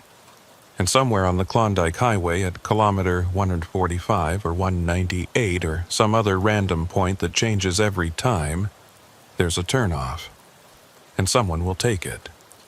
Someone always does.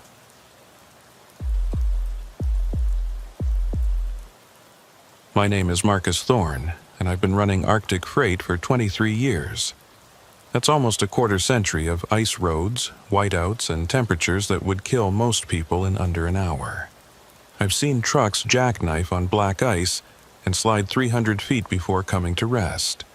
I've seen fuel lines freeze solid in the middle of the night.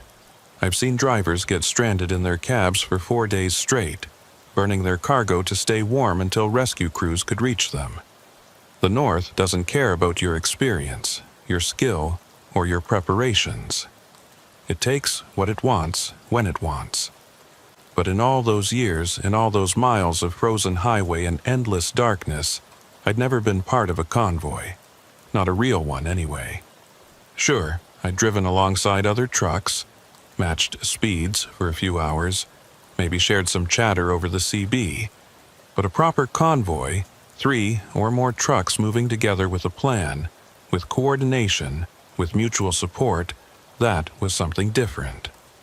Something special. And on February 23rd, 2023, I became part of one. It started with a phone call from dispatch 3 days earlier.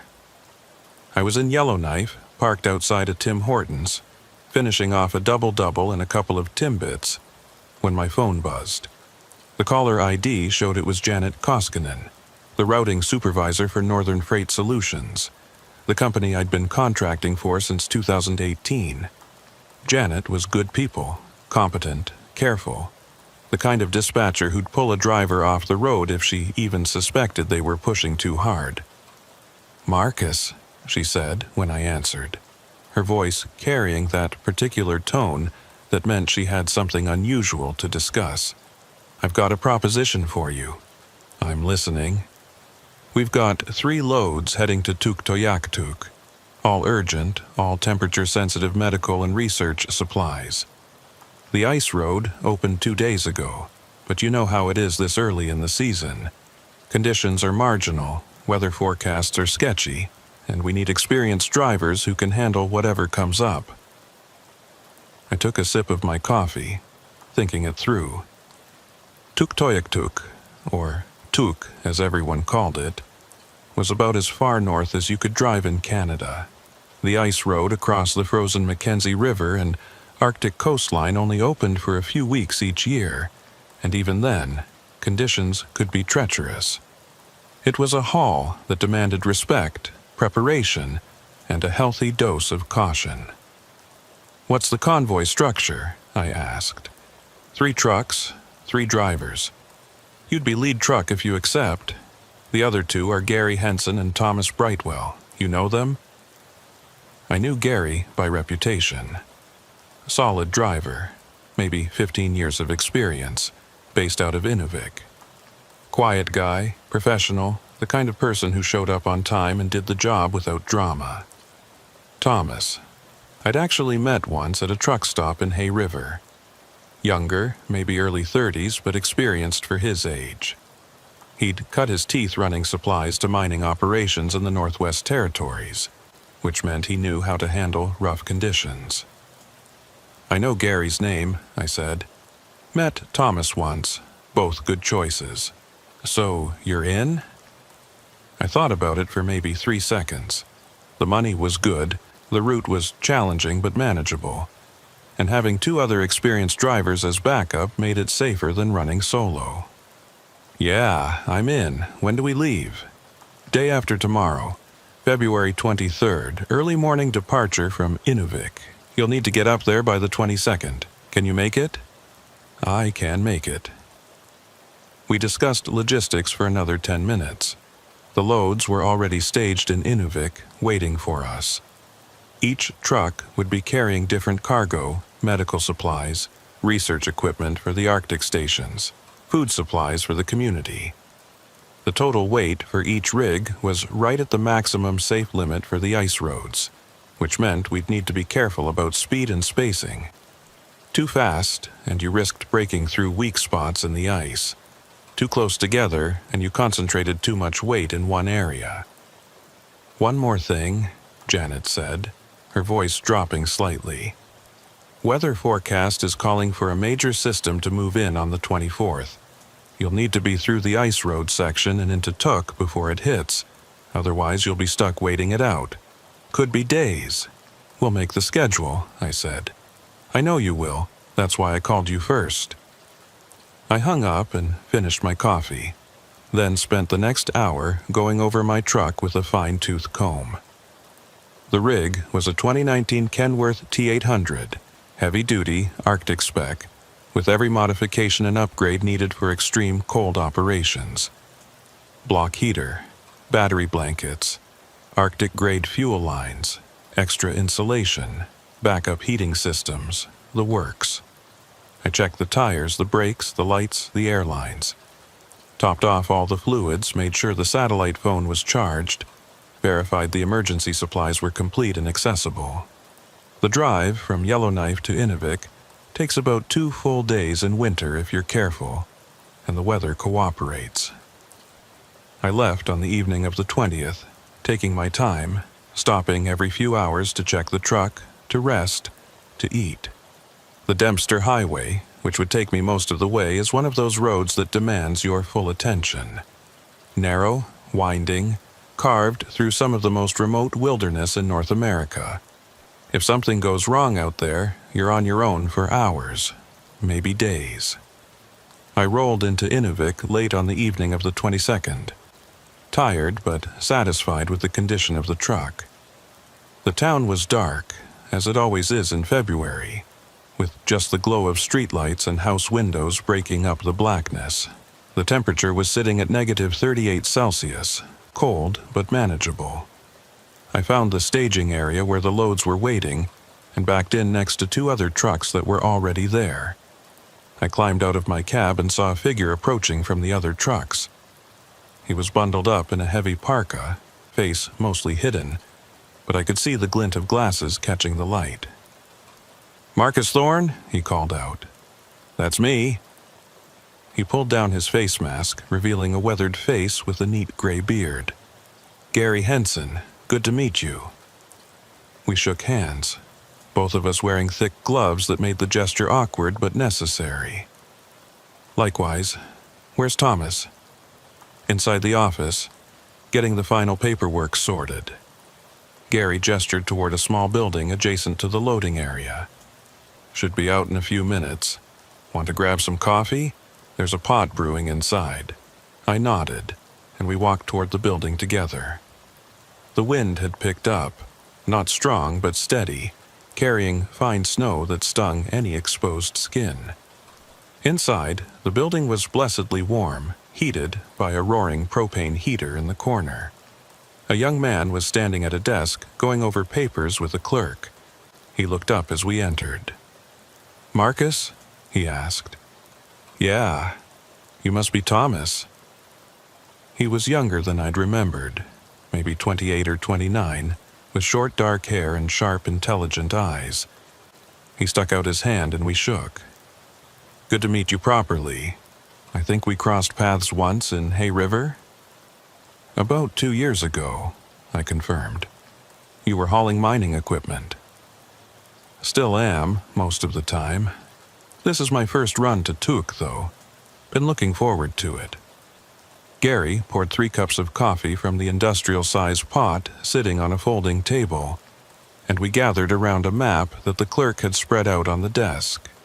It showed our route from Inuvik to Tuktoyaktuk, about 150 kilometers if you went by the winter ice road.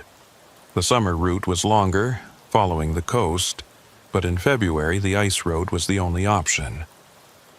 "Weather update," the clerk said, pointing to a printout of the forecast. "System is still tracking to hit on the 24th, but it's moving faster than originally predicted. You'll want to be through the ice road section by early afternoon tomorrow, latest. After that, visibility will drop to near zero." "What's the ice condition?"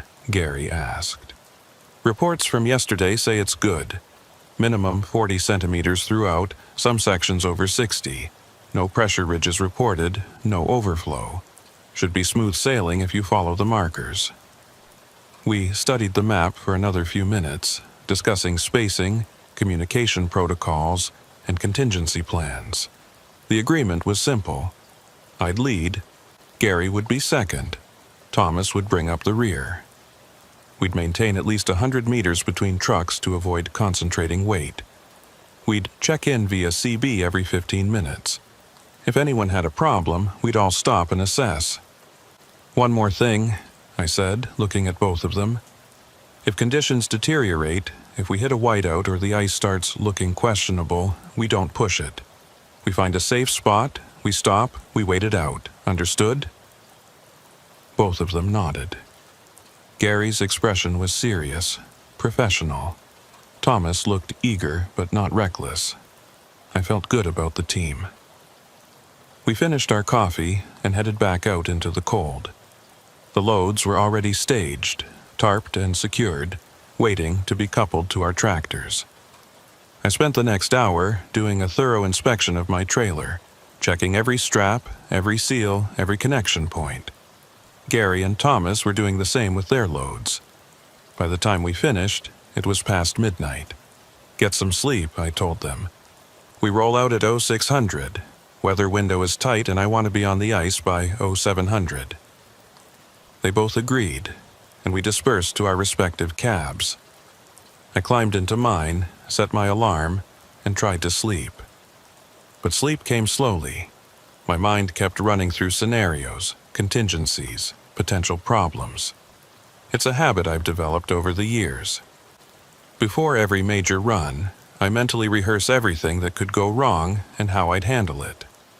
Flat tire, engine failure, ice breakthrough, whiteout, medical emergency. I run through each scenario until I feel prepared, until my subconscious has mapped out responses. Eventually, exhaustion won and I drifted off. But even in sleep, part of my brain was still working, still preparing, still aware that in a few hours we'd be heading into one of the most unforgiving environments on the planet. The alarm went off at 0530. I woke instantly, a skill learned from decades of early mornings and tight schedules. The cab was cold, the heater having cycled down during the night, and I could see frost forming on the inside of the windows. I fired up the engine, let it warm for a few minutes, then climbed out to do a pre-departure walk-around. The temperature had dropped overnight. My dashboard thermometer was reading -43 and the air had that particular quality of extreme cold, where every breath burned your lungs and the slightest exposure of skin brought instant pain. I moved quickly, checking lights, tires, connections, making sure everything was road-ready. Gary and Thomas emerged from their cabs at almost the same moment, and we gathered near my truck for a final briefing. The sky was still completely dark, as it would be for several more hours, and would remain mostly dark even at midday. The stars overhead were brilliant, sharp points of light in the crystal-clear air that comes with extreme cold. "Everyone ready?" I asked. Both nodded. Gary looked calm, methodical. Thomas had a hint of nervousness in his eyes, but also determination. Good signs. "Radio check," I said, and we all climbed back into our cabs. I keyed the CB. "This is lead truck, Unit 1. Radio check." "Unit 2. Reading you 5x5. Gary's voice came through clearly. "Unit 3, loud and clear," Thomas confirmed. "Good. We maintain Channel 9 for convoy communication. If we need to reach outside help, we switch to emergency Channel 16. Everyone keep your radios on, volume up. We check in every 15 minutes, even if nothing's happening. If I stop, you stop. If anyone has a problem, call it out immediately. Questions?" "Negative, lead," Gary said. "All good here," Thomas added. "All right then, let's roll." I put the truck in gear and pulled out of the staging area, heading north toward the ice road. In my mirrors, I could see the lights of Gary's truck falling into position behind me, and a few seconds later, Thomas's lights appeared behind Gary. 3 trucks moving in formation through the Arctic darkness. The road out of Inuvik was paved and well-maintained, but within 10 kilometers we transitioned to gravel, and then to the marked ice road. The transition was gradual, the solid ground giving way to the frozen surface of the Mackenzie River Delta. The ice road markers were visible in my headlights, tall wooden stakes with reflective tape placed every 50 meters to guide drivers along the safe route. "Lead truck to convoy," I said into the CB. "We're on the ice. Reduce speed to 40 kilometers per hour. Maintain spacing." "Unit 2, copy," Gary acknowledged. "Unit 3, copy," Thomas echoed. The ice beneath my tires felt solid.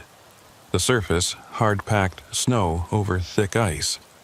I could feel the subtle shift in the way the truck moved. The slight give that comes from driving on a frozen surface rather than solid ground. But it wasn't concerning. This was normal, expected. The ice road had been open for 2 days, which meant it had been tested, verified, cleared for use.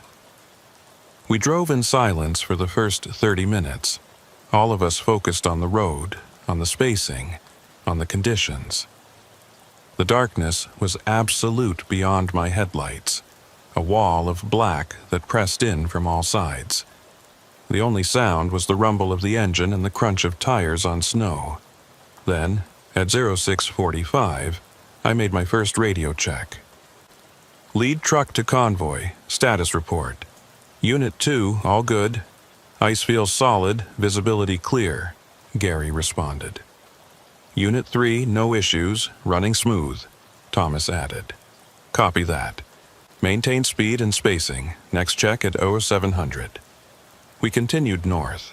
The ice road markers kept appearing in my headlights, regular as metronomes guiding us across the frozen landscape. To my left and right, I could see nothing but darkness, but I knew what was out there.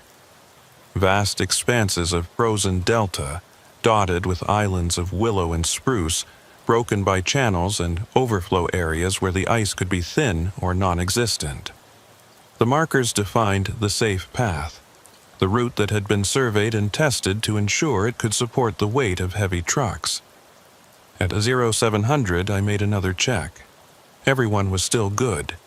The temperature was holding steady at -43, no wind yet, which was fortunate.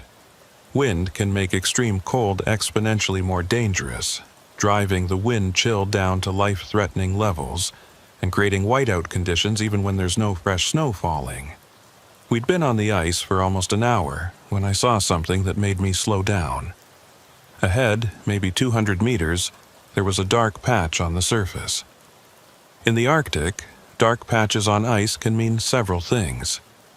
It could be overflow, where water has seeped up through cracks and frozen on the surface, creating a rough, dangerous texture. It could be thin ice, where the darker color indicates less snow cover and potentially weaker structure. Or it could be nothing, just a shadow or a trick of the light. I keyed the radio. Lead truck to convoy, slowing down to investigate potential hazard ahead. Maintain distance. Unit 2, copy. Slowing down, Gary responded. Unit 3, understood, dropping back, Thomas said.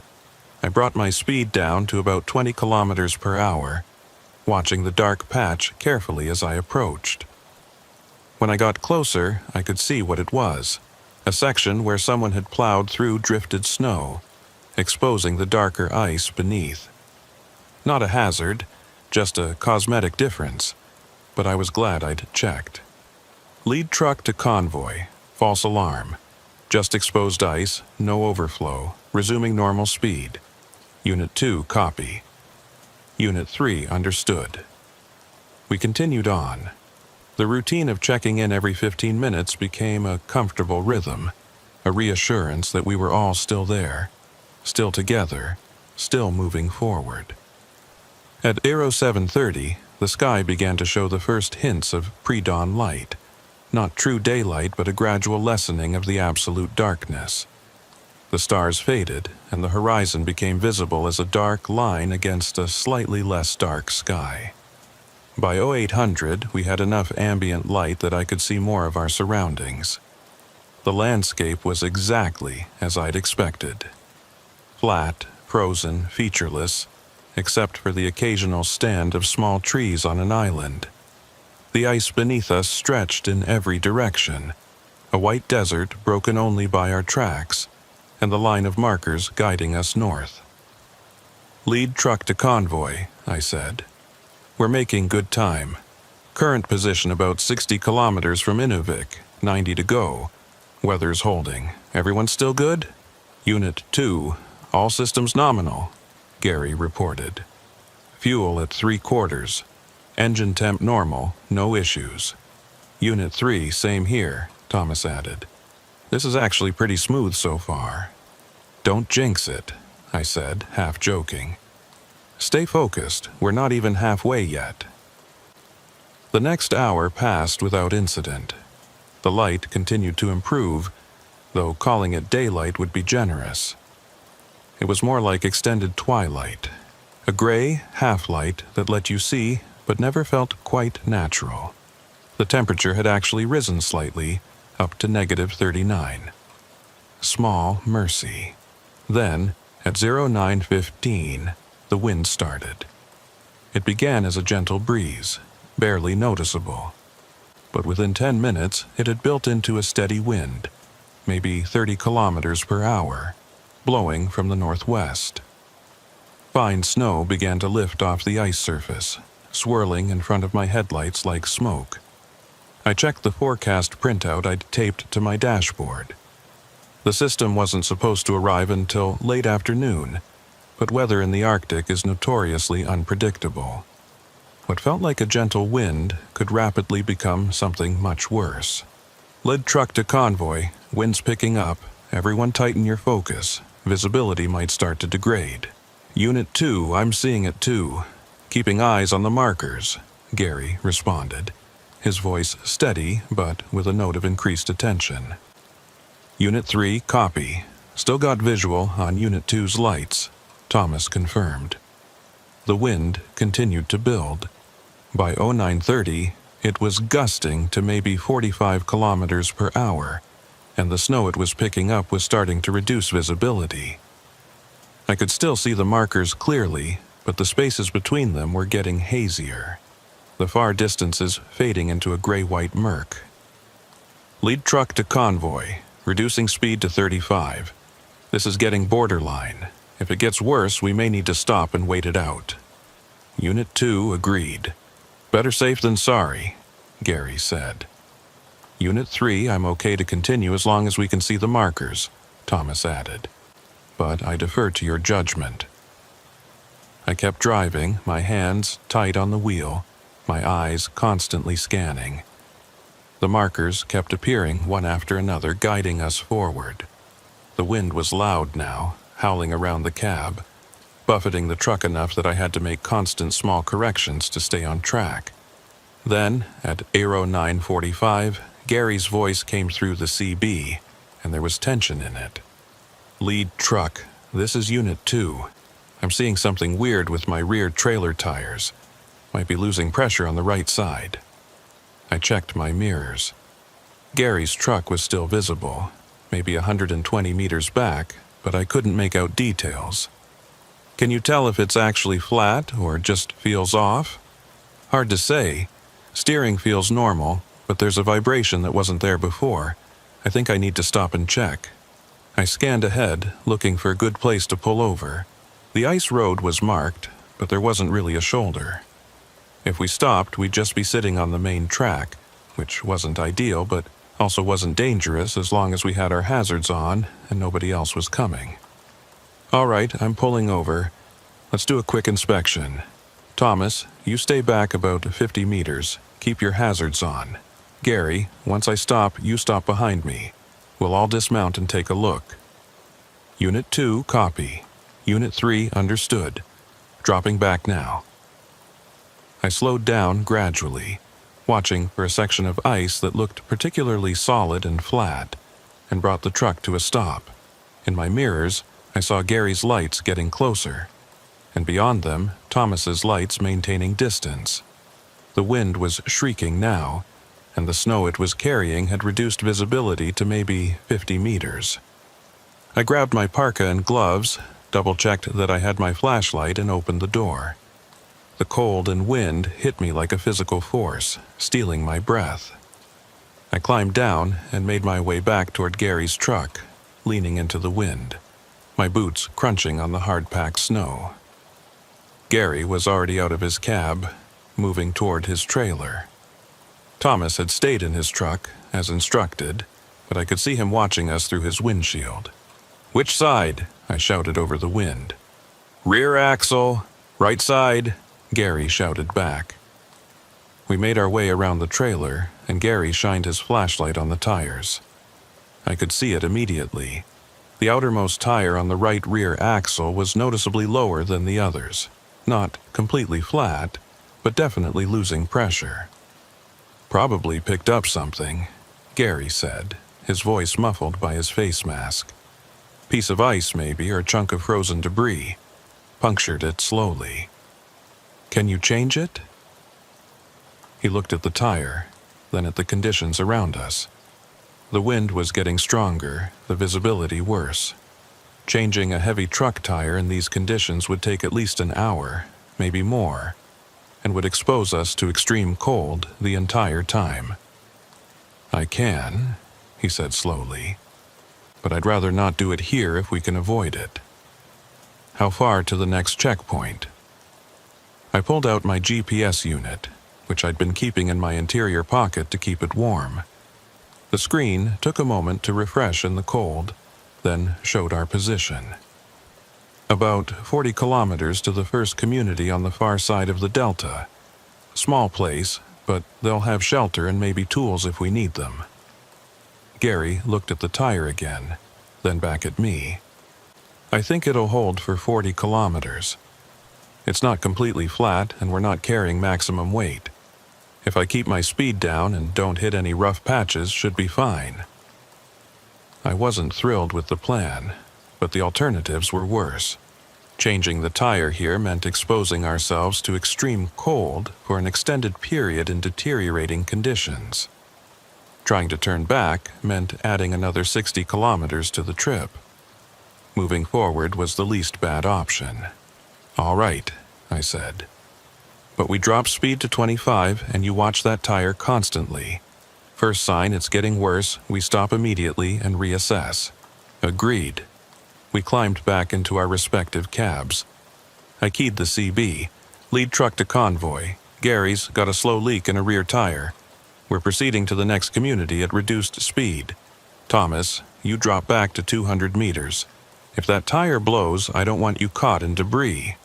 Unit 3, copy. Increasing distance now, Thomas responded.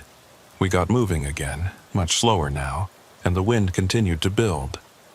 The conditions were officially deteriorating from uncomfortable to concerning. The snow being blown across the ice was creating a ground blizzard effect where you couldn't see the surface beneath you and the horizon disappeared entirely.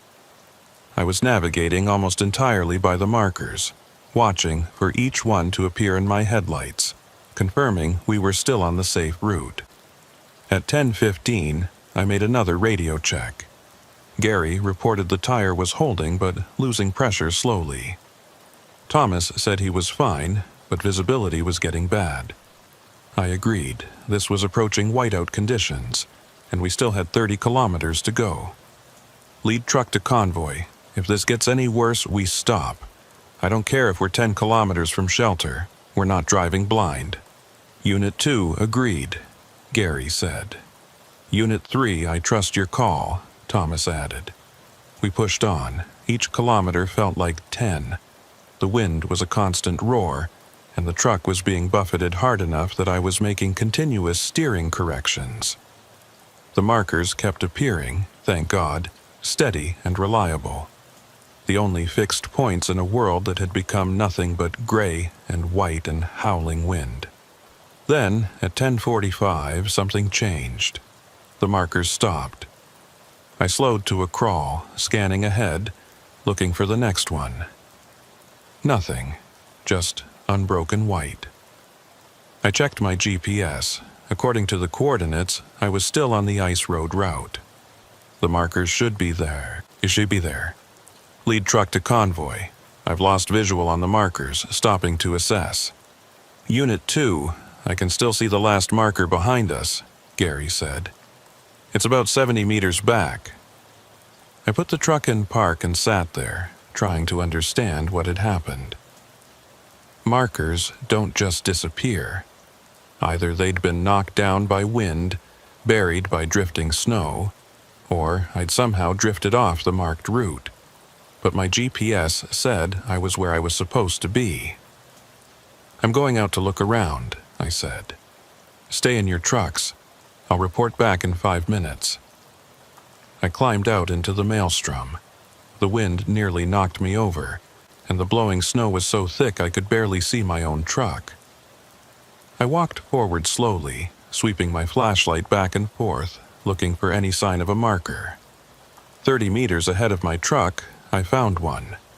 but it was lying on the ice, the wooden stake broken off at the base. I kept walking, found another one 20 meters further, also down. And another. Something had knocked down at least 3 markers in a row. I made my way back to the truck, fighting the wind every step. Once inside, I keyed the CB, found the problem. Multiple markers are down, probably from the wind, but I found them, so we know we're still on the right track.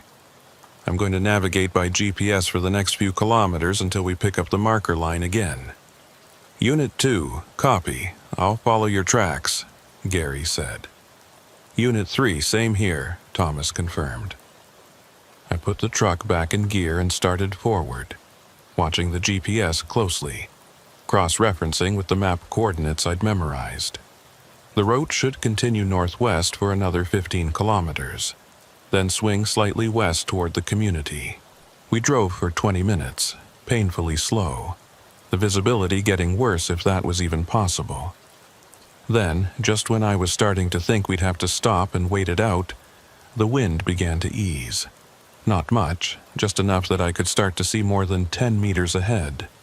And there, emerging from the blowing snow like ghosts, were the markers again, standing upright, intact, guiding us forward. Lead truck to convoy, we've got markers again. Looks like we're through the worst of it. Unit 2, I see them too, and my tire's still holding. Maybe another 15 kilometers? Gary sounded relieved. Unit 3, visibility is improving back here, Thomas added. I can actually see Unit 2's taillights now. We continued on, and Gary was right. The wind began to die down, and the snow stopped blowing. Within another 10 minutes, we could see a reasonable distance, maybe 100 meters. The gray light of the Arctic day had strengthened slightly, enough to see the vast expanse of ice around us and the dark line of land ahead. That's it, I said over the CB. That dark line ahead, that's the shore. We're almost off the ice. Another 10 minutes. We covered the last few kilometers without incident, and right at 11:30, my tires transitioned from ice to solid ground. The relief was immediate and profound. We'd made it across. The worst was behind us. Lead truck to convoy. We're off the ice. Gary, there's a pullout about 2 clicks ahead where we can stop safely and deal with that tire. Everyone doing okay? Unit 2, yeah, I'm good. That tire's still holding, but it's definitely flat now. Going to need the spare. Unit 3, I'm fine. Actually feeling pretty good about that crossing, Thomas said, and I could hear the smile in his voice. Good work, everyone. Let's get that tire changed and grab some food. We've earned it. We pulled into the small community, which consisted of maybe 24 buildings clustered around a central area. There was a community hall, a small store, and a maintenance shed. A few people were visible, bundled up against the cold, watching our convoy with interest. 3 big trucks showing up was probably the most exciting thing that had happened all week. I backed my truck into a cleared area and climbed out. The wind was much lighter here, blocked by the buildings and the terrain, and the temperature felt almost balmy in comparison. Still, -35 or so, but after what we'd just been through, it felt downright comfortable. Gary was already jacking up his truck, and Thomas had climbed down to help. I walked over, and together we got the damaged tire off and the spare on. It took about 40 minutes, all of us working together, and by the end of it we were cold but satisfied. That could have been a lot worse, Gary said, checking the lug nuts one final time. If that had blown while we were on the ice in that wind, he didn't need to finish the sentence. We all knew what could have happened. We went into the community hall, which doubled as a small cafe, and ordered coffee and sandwiches. The woman running the place, an Inuvialuit woman named Sarah, was friendly and talkative. "You boys heading to Tuk?" she asked. "Yeah, medical supplies and research equipment," I told her. She nodded. Good timing. Weather's supposed to get nasty tonight. You'll want to be there before it hits. That's the plan. How far from here? Maybe 2 hours in good conditions. Road's pretty good right now. Got plowed yesterday. We finished our food, used the washroom, topped off our fuel from jerry cans we were carrying, and prepared to head out. It was 12:45 when we got back on the road, with about 80 kilometers to go to Tuktoyaktuk. The road from the community to Tuk follows the coast, winding through low hills and past numerous small lakes, all frozen solid. The surface was hard-packed snow over gravel, much easier to drive on than the ice road, and we made good time. I set our speed at 50 kilometers per hour, faster than on the ice, but still conservative. At 1300, I made another radio check. Everyone was good. The trucks were running smoothly. The weather was holding, though I could see dark clouds building on the western horizon. That system is coming in faster than forecast, I observed over the CB. We're going to be racing it. How much further? Thomas asked. About 60 kilometers.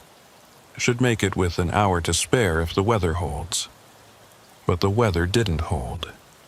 At 13:15, the wind returned. Not the howling maelstrom we'd experienced on the ice, but a steady, strong wind that immediately began to degrade visibility. Then the snow started. Not blown snow, but actual snowfall. Big flakes coming down thick and fast. Lead truck to convoy. Weather's moving in. Increasing speed to 60, but stay sharp. Visibility is dropping. Unit 2, copy.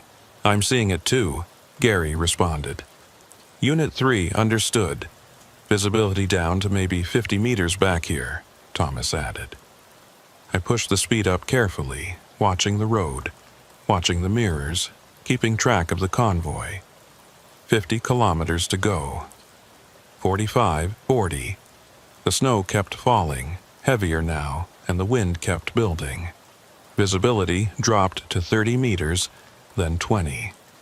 Then, at 13:45, with about 30 kilometers still to go, Gary's voice came through the CB. And this time there was real concern in it. Lead truck, this is Unit 2. I'm showing a temperature spike in my engine. Might be losing coolant. That was bad. Losing coolant in extreme cold meant the engine would overheat despite the ambient temperature. And if it seized, Gary would be stranded. How bad is it? Climbing fast. I'm at 190 and rising. Normal is 180. Can you make it to Tuk? A pause, then, I don't know. Maybe, but if I push it and the engine seizes, I'm done. I made a decision. Pull over. Let's check it now while we still have options. If we get closer to Tuk and it fails, we might not be able to recover you before the weather gets too bad. Unit 2, copy. Pulling over now. I found a wide spot in the road and pulled off, leaving room for Gary to stop behind me. Thomas stayed back, as usual. We all climbed out, and the wind immediately tried to knock us over. The snow was falling so thick I could barely see Gary's truck, even though it was only 30 meters away. We gathered at Gary's truck and he popped the hood. Steam was rising from the engine compartment, a bad sign. I climbed up on the step and looked inside. There was coolant everywhere, sprayed across the engine block and dripping onto the ground where it froze instantly. "You've got a leak," I said, my voice raised over the wind. "Looks like a hose. Maybe a clamp failed." Gary climbed up next to me and assessed the damage. "That's the upper radiator hose. I've got a spare, but it's going to take time to replace in these conditions." "How much time?" "Maybe an hour, maybe more." I looked at the sky, at the snow that was falling faster by the minute, at the wind that was building toward another full whiteout. We didn't have an hour. The weather was deteriorating too fast. "Can you patch it? Just enough to get to Tuk?" Gary examined the hose more closely. "Maybe. If I had some hose tape and some clamps I could try. But it won't hold for long, and if it fails on the way, The engine will overheat in minutes. Thomas had walked up and was listening. "How far to Turk?" he asked. "About 30 kilometers. 20 minutes in good conditions, but these aren't good conditions." "What if we tow him?" Thomas suggested. "My truck can handle the weight. We chain our 2 trucks together. I pull him. He keeps his engine off to prevent damage. Once we get to Tuk, he can do a proper repair." I thought about it. It was risky. Towing on these roads in this weather wasn't something you did lightly. But the alternatives were worse. Either we spent an hour trying to patch a hose that might fail anyway, exposing all of us to increasing danger, or we left Gary here and came back for him later, which meant he'd be alone in his cold truck for hours in a storm. "All right," I said. "Let's do it. But we go slow, 15 kilometers per hour max. Thomas, you watch for any change in resistance, any sign something's wrong. Gary, you keep your radio on and your windows clear. If you start sliding or losing control, call it out immediately." We spent the next 20 minutes getting the tow set up. Gary and Thomas had tow chains in their emergency kits, and we used both, doubled up for extra strength. We connected Thomas's rear bumper to Gary's front bumper, making sure the chains were tight, but with just enough slack to absorb shocks. By the time we finished, the visibility was down to maybe 15 meters. The snow was so thick it formed a solid white curtain, and the wind was howling again. The storm had caught us, and we were still 30 kilometers from shelter. "Lead truck to convoy. We're moving out. I'll lead. Thomas and Gary will follow together. Maintain minimum safe speed. Everyone stay on the radio." "Unit 2, ready to go," Gary said. His voice was steady, but I could hear the underlying tension. He was going to be towed through a blizzard with a dead engine, no heat, and no power steering. Not a fun position to be in.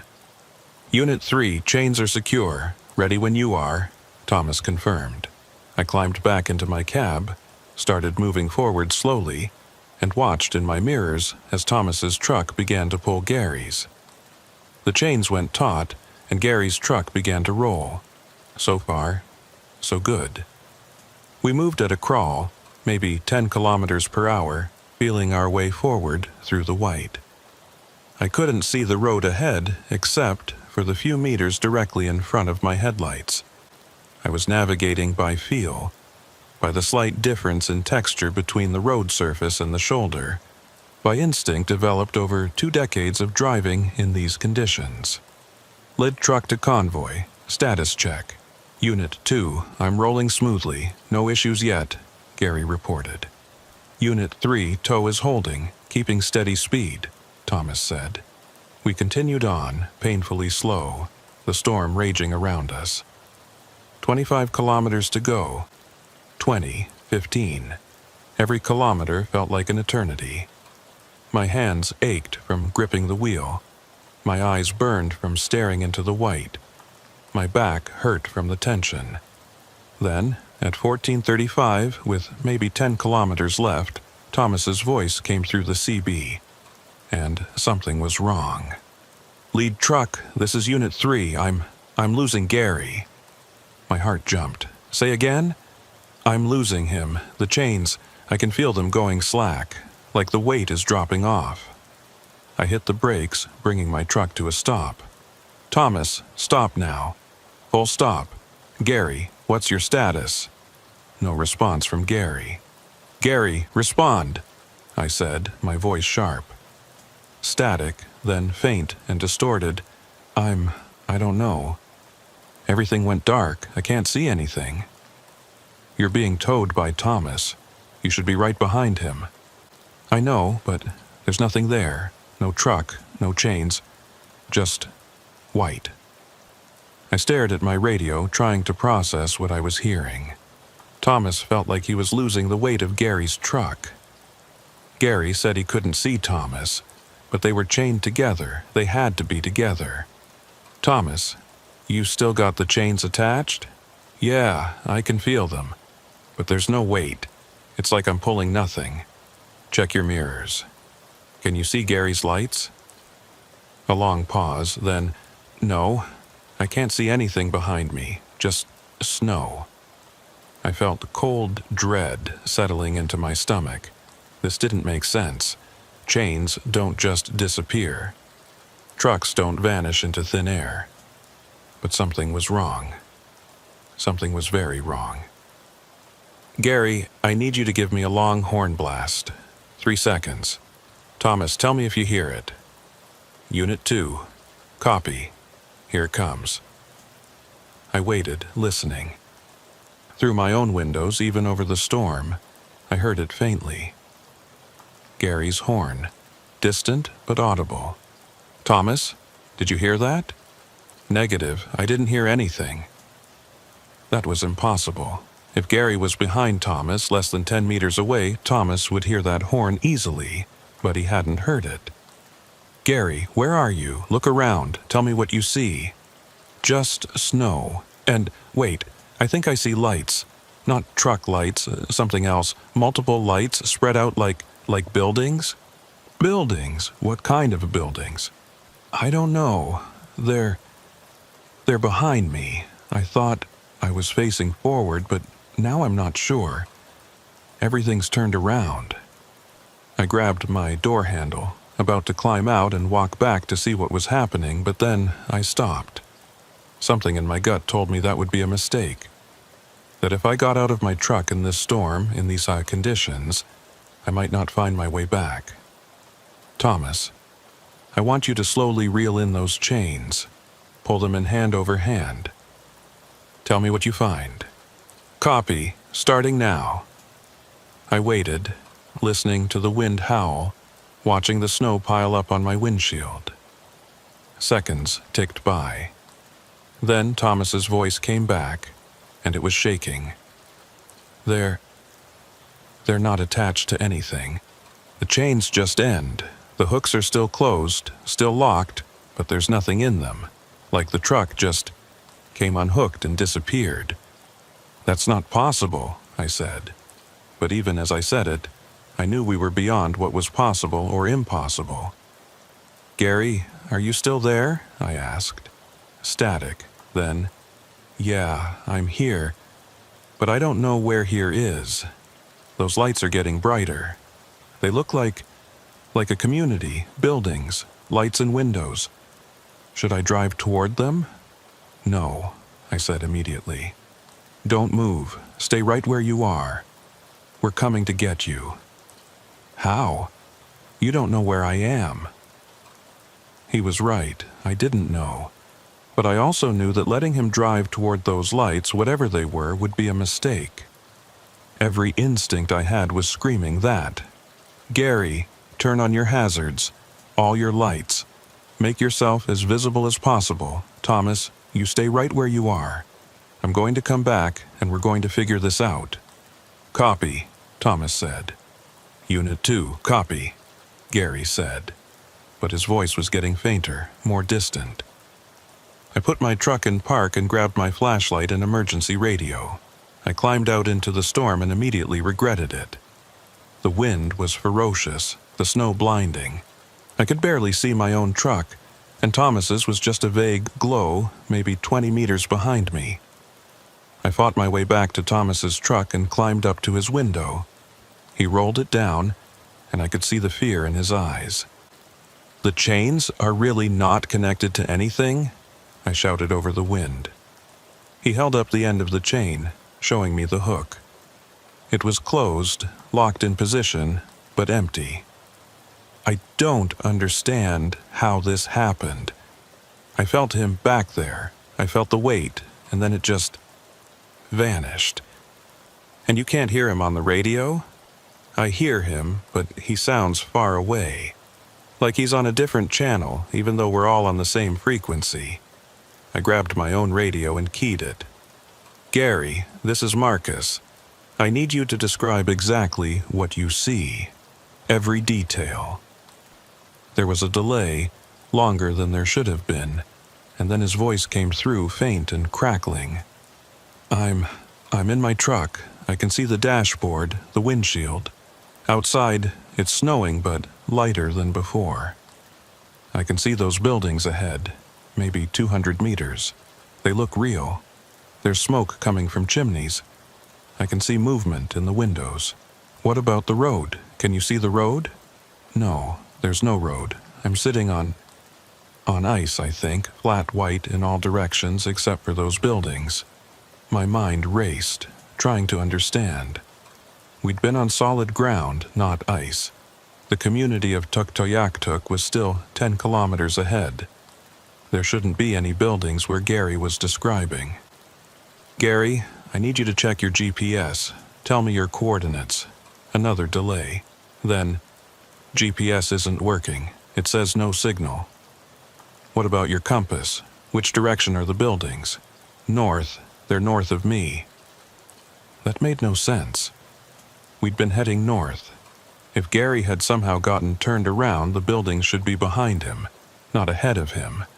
Unless he was somewhere else entirely. Somewhere that wasn't on any map. Thomas, I said, turning to the younger driver. Have you ever heard of anything like this? Trucks disappearing? Drivers getting lost even though they're supposed to be right next to someone? He shook his head, but there was recognition in his eyes. Not personally, but I've heard stories. Old-timers talk about it sometimes when they've had a few beers and the roads come up. About drivers who went missing on the ice roads, who were never found even though search parties went out immediately. About trucks that showed up days later in places they couldn't possibly have reached. They say the ice plays tricks, that sometimes, in bad weather, reality gets thin. I didn't believe in supernatural explanations. I was a practical man, a man who dealt with mechanical problems and weather patterns and logistics. But I also couldn't explain what was happening. Gary's truck had been physically chained to Thomas's. You can't unchain a truck without someone actively unhooking the chains, and yet the chains were empty. Gary, I said into the radio, I need you to trust me. Don't drive toward those buildings. Don't get out of your truck. Just stay put. Keep your engine running. Keep warm. We're going to find you. How? His voice was getting even fainter now, like he was moving away despite being stationary. I don't know yet, but we will. Just stay put. Marcus, those lights, they're beautiful. They're calling to me. Maybe someone there can help. Gary, no, listen to me. Do not go to those buildings. But even as I said it, I could hear the doubt in my own voice. What if those were real buildings? What if there was a community there that could help him? What if I was wrong? I'm going to go check, Gary said. Just get close enough to see, to confirm someone's there. Gary, don't. The radio went dead. Complete silence except for the carrier wave hiss. Gary! Gary, respond! I shouted into the mic, but there was nothing. Just empty static. I looked at Thomas. His face was pale, his eyes wide. What do we do? He asked. I stood there in the screaming wind, holding a radio that had gone silent, staring at a young driver who was looking to me for answers I didn't have. And I realized that I'd been wrong. I'd thought the hardest part of this journey would be the ice roads, the weather, the mechanical challenges. But I'd been wrong. The hardest part was this: losing someone, not knowing where they were or how to find them, hearing their voice fade away into static and silence. We get to Tuktoyaktuk, I said finally. We report what happened. We get search and rescue involved, and we don't stop looking until we find him. But there's nothing we can do out here, Thomas. We can't see anything. We don't know where he is. If we wander out into that storm looking for him, we'll just get lost too. The best thing we can do is get to safety, get help, and come back with resources. He nodded slowly, but I could see he didn't like it. I didn't like it either. Everything in me wanted to stay here, to keep calling Gary on the radio, to somehow will him back into existence, but that wasn't going to help. We got back in our trucks and I led the way forward. Thomas followed, alone now, his chains coiled in the back, empty hooks swinging in the wind. We drove through the storm, slowly, carefully, covering the last 10 kilometers in near-zero visibility. And when we finally saw the lights of Tuktoyaktuk ahead, solid and real and exactly where they were supposed to be, I felt no relief. Just a hollowness in my chest, an awareness that something fundamental had gone wrong. We pulled into the community and went straight to the local RCMP station. I reported everything to the constable on duty, a young man who listened with increasing skepticism as I described what had happened. He clearly thought I was confused, that maybe the chains had failed and Gary had slid off the road, that we'd lost track of him in the storm. But I knew that wasn't what had happened. Gary hadn't slid off the road. He'd disappeared, been pulled somewhere else, somewhere that wasn't on any map, where buildings appeared in impossible places and GPS stopped working. The constable said he'd organize a search as soon as the weather cleared, which probably wouldn't be until morning. In the meantime, there was nothing to do but wait. Thomas and I got a room in the small hotel in Tuktoyaktuk. We tried to sleep, but neither of us could. We just lay there in the darkness, listening to the wind howl outside, thinking about Gary out there somewhere, lost in the white, and wondering if we'd ever see him again. Morning came slowly. The storm had blown itself out sometime around 0400, leaving behind a landscape transformed by drifted snow and an eerie, crystalline silence. The temperature had dropped again, down to -48, and the air was so still and clear you could see for kilometers in every direction. Thomas and I were at the RCMP station by 0630, along with Constable Matthews, the officer we'd reported to the night before. He'd been joined by 2 other officers who'd driven in from Inuvik overnight, along with a search and rescue coordinator named Robert Kavik, an experienced Inuvialuit tracker who knew the region better than anyone. We spread maps out on the table and went over everything again. I described the exact location where we'd been when Gary disappeared, the conditions, what he'd said on the radio about seeing buildings to his north. Robert listened carefully, asking occasional questions, his weathered face expressionless. "These buildings he saw," Robert said when I finished. He said they were north of him? That's what he said. With smoke from chimneys, lights in the windows, looked real. Robert exchanged a glance with Constable Matthews. "There's nothing north of that location. Just ice and tundra for 100 kilometers, no communities, no structures." "I know. That's what makes this so strange." "And his GPS stopped working?" "He said no signal." Robert nodded slowly. "Sometimes that happens out there, especially in bad weather. Atmospheric interference, magnetic anomalies, we don't always understand it, but buildings appearing, that's different." "You've heard of this before?" I asked. He was quiet for a moment. Then, "I've been doing search and rescue in this territory for 30 years. I've seen things that don't make sense. Found people in places they couldn't have reached. Had rescue beacons lead us to empty spaces. We have a phrase in Inuvialuktun, Tunigruktak. It means that which tricks you. The land, especially in winter, sometimes it tricks you. Shows you things that aren't there. Hides things that are. But Gary was chained to another truck, physically chained. You can't trick physics." "I know," Robert said. "That's what concerns me. If he'd just gotten lost in the storm, we'd find tracks, find evidence. But what you're describing..." He trailed off, shaking his head. "We'll go look. We'll bring equipment, radios, heat scanners. If he's out there, we'll find him." The search team assembled within the hour.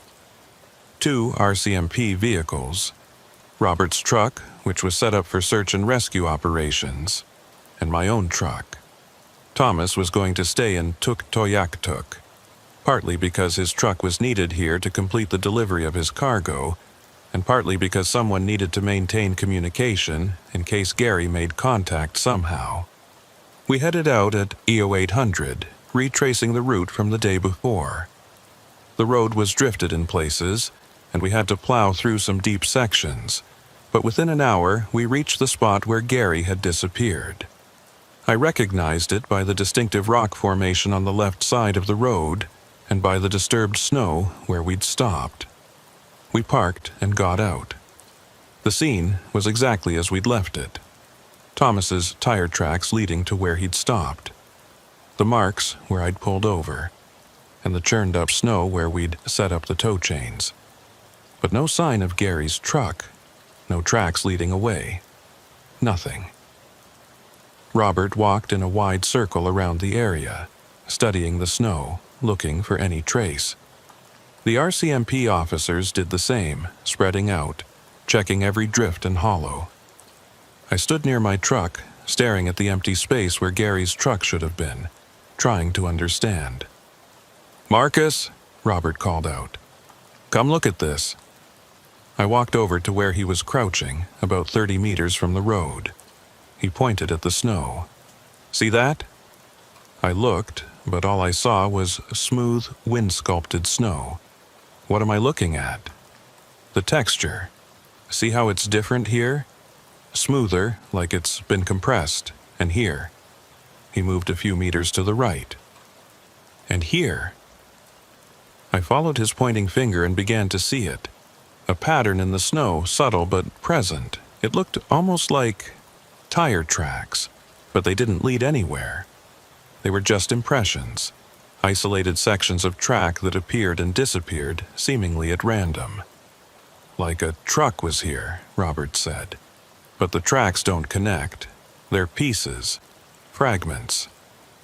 One of the RCMP officers, a woman named Sergeant Doucette, came over with a radio direction finder. "I'm picking up a faint signal," she said. "Same frequency as the CB radio the missing driver was using, but it's coming from..." She adjusted the antenna, swept it around.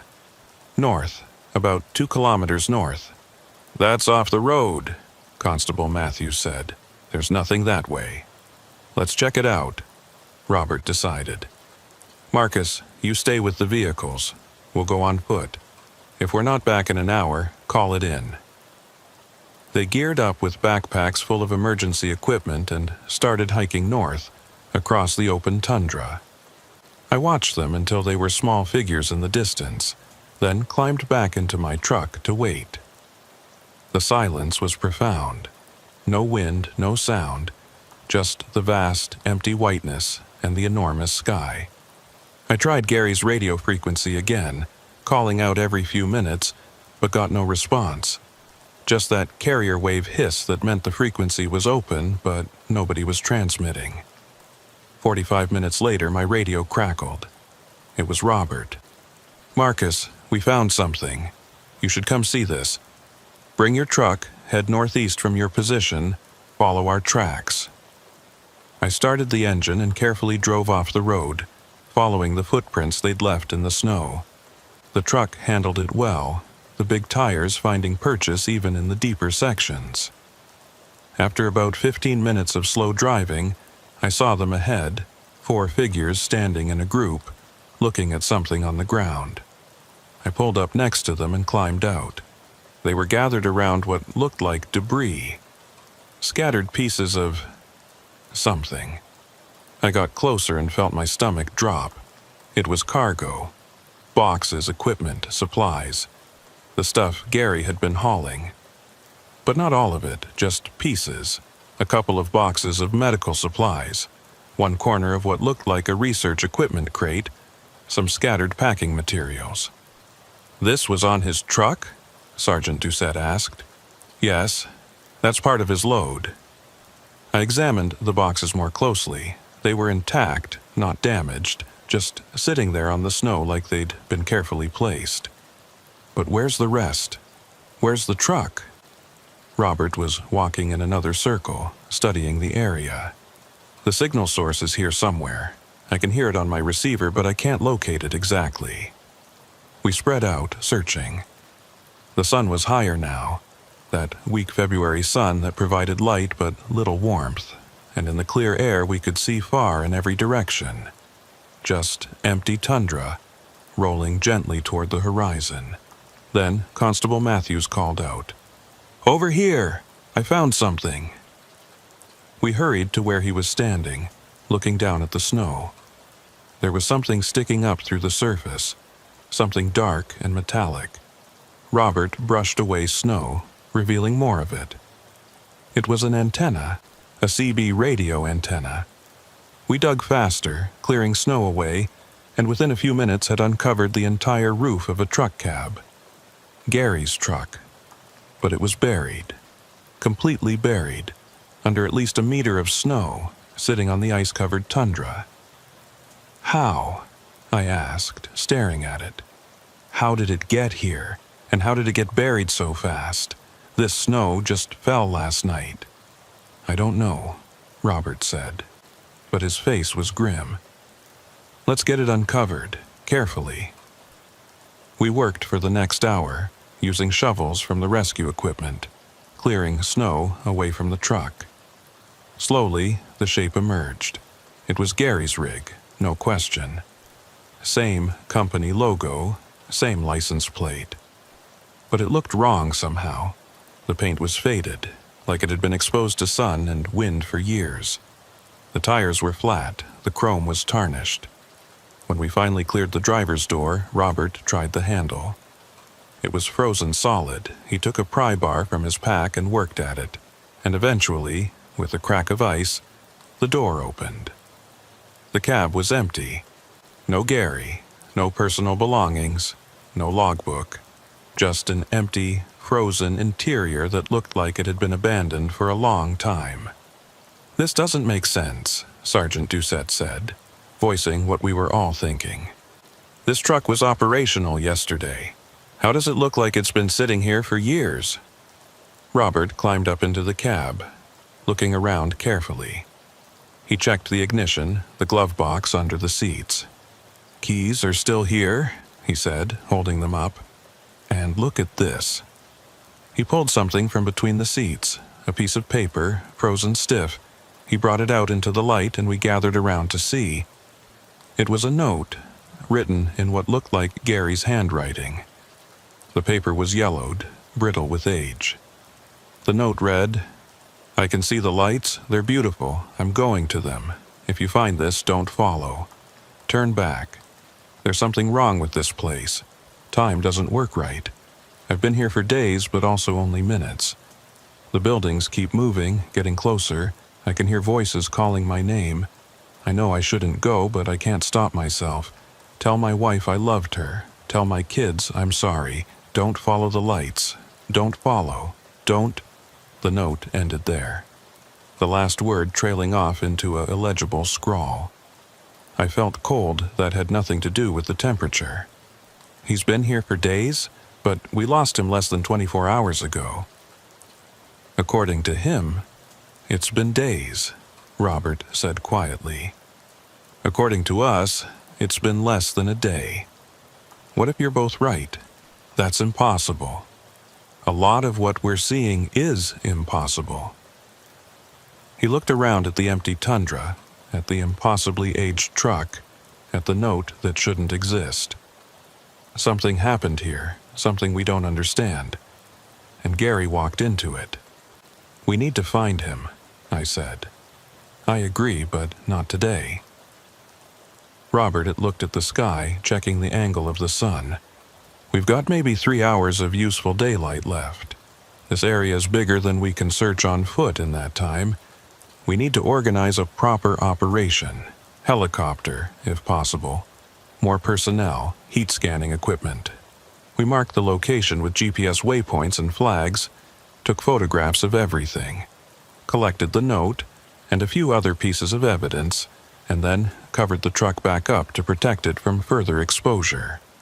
Then we hiked back to our vehicles and returned to Tuktoyaktuk. The next 3 days were a blur of activity.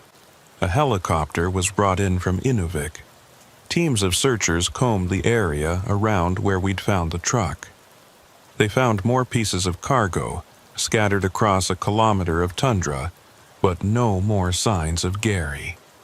No footprints, no tracks, nothing. The investigation expanded. The RCMP brought in specialists, people who dealt with unusual disappearances. They interviewed me and Thomas repeatedly, going over every detail. They examined the chains that had held Gary's truck, looking for signs of failure or tampering. They found nothing. The chains had been intact when Thomas pulled them in. They'd simply been attached to nothing.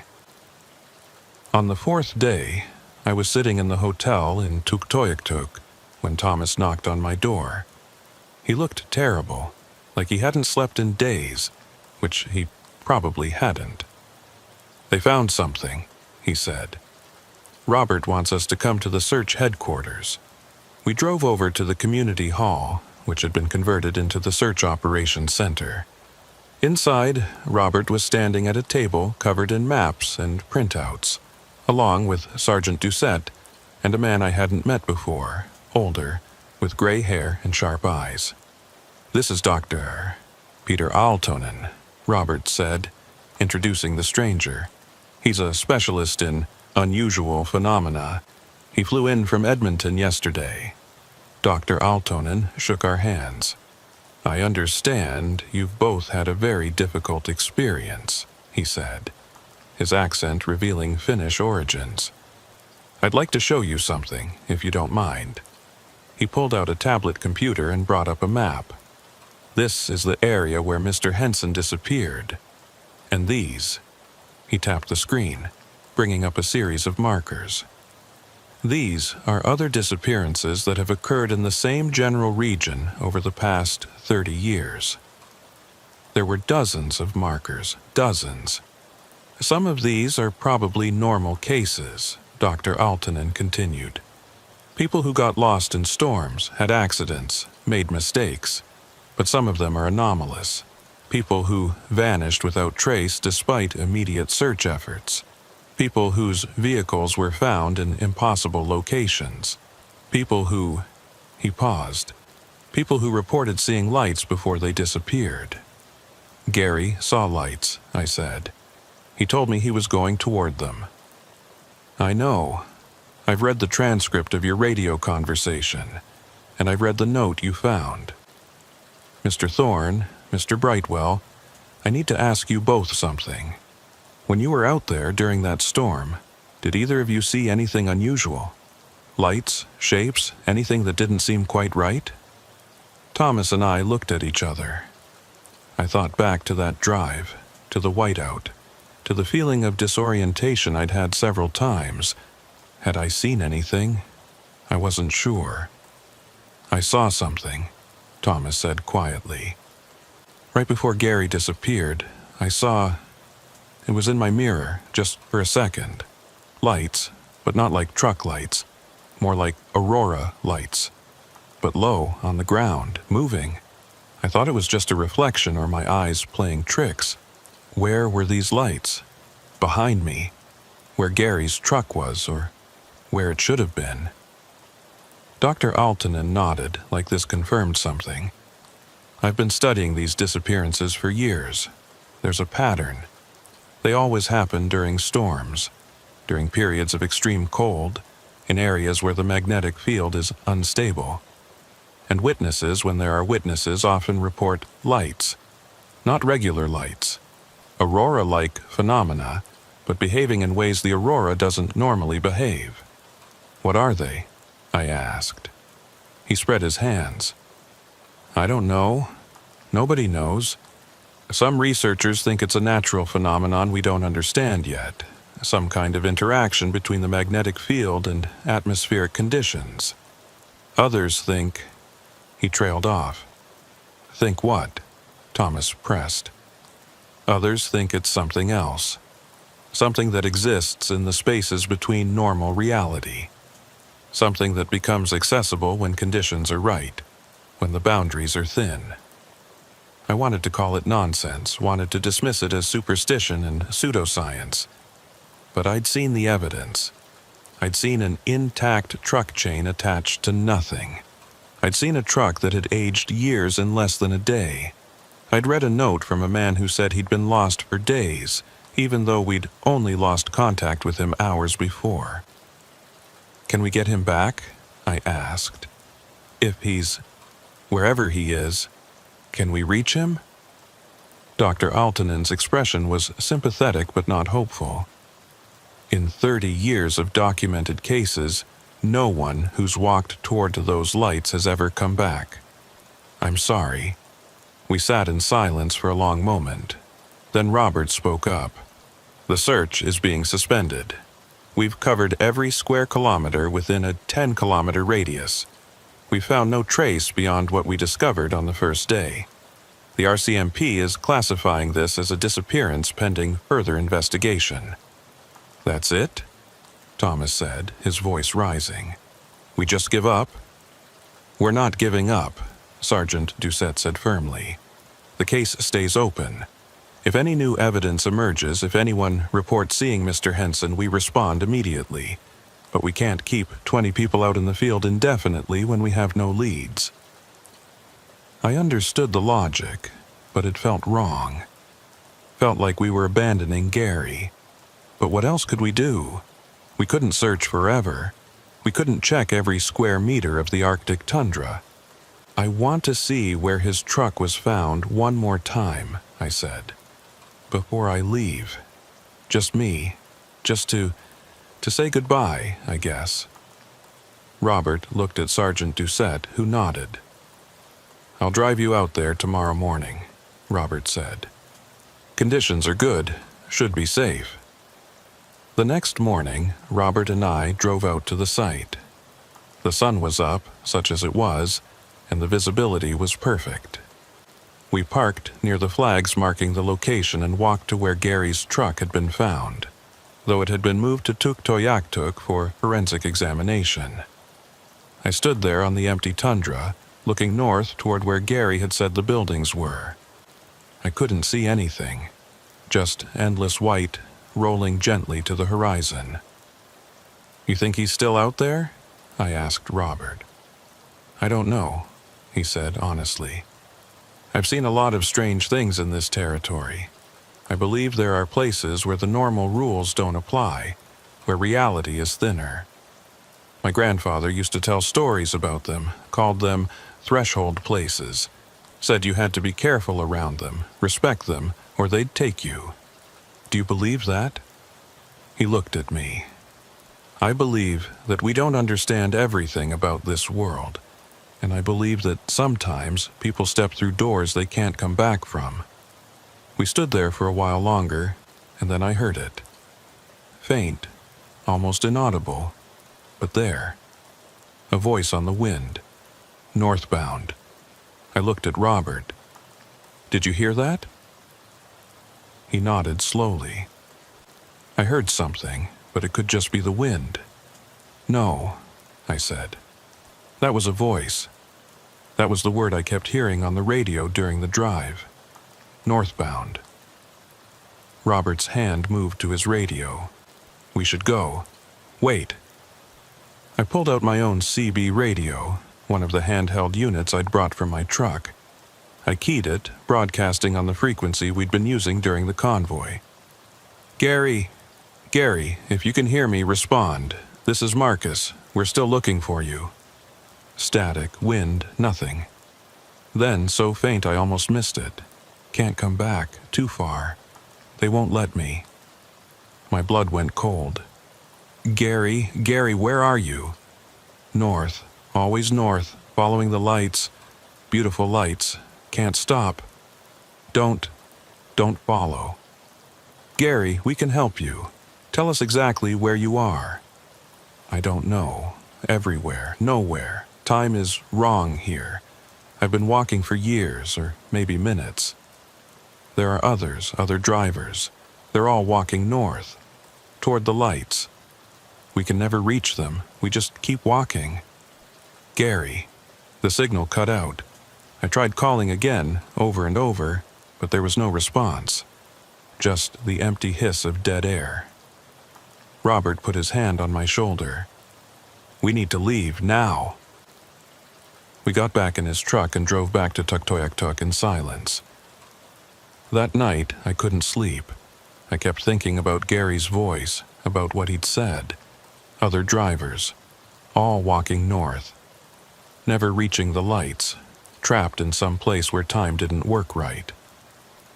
The next morning, I loaded up my truck and prepared to leave. Thomas had left the day before, taking his cargo back to Inuvik, unable to stay any longer. I understood. This place was starting to feel wrong, tainted by what had happened. Before I left, I stopped by the RCMP station to say goodbye to Constable Matthews. "If you hear anything," I said, "anything at all, call me." "I will," he promised. "Drive safe, Marcus. And if you ever come through here again—" "I won't," I said. And I meant it. The drive back to Inuvik was uneventful. The weather held, the ice road was stable. It was like the territory was giving me a pass, letting me leave without incident. I should have been relieved. Instead, I just felt hollow. I delivered my cargo in Inuvik, filed my reports and collected my pay. Then I drove to Gary's house. His wife answered the door. She'd already heard the official report, knew that he was missing, that the search had been suspended. But she looked at me with hope anyway, desperate for some piece of good news. I told her everything.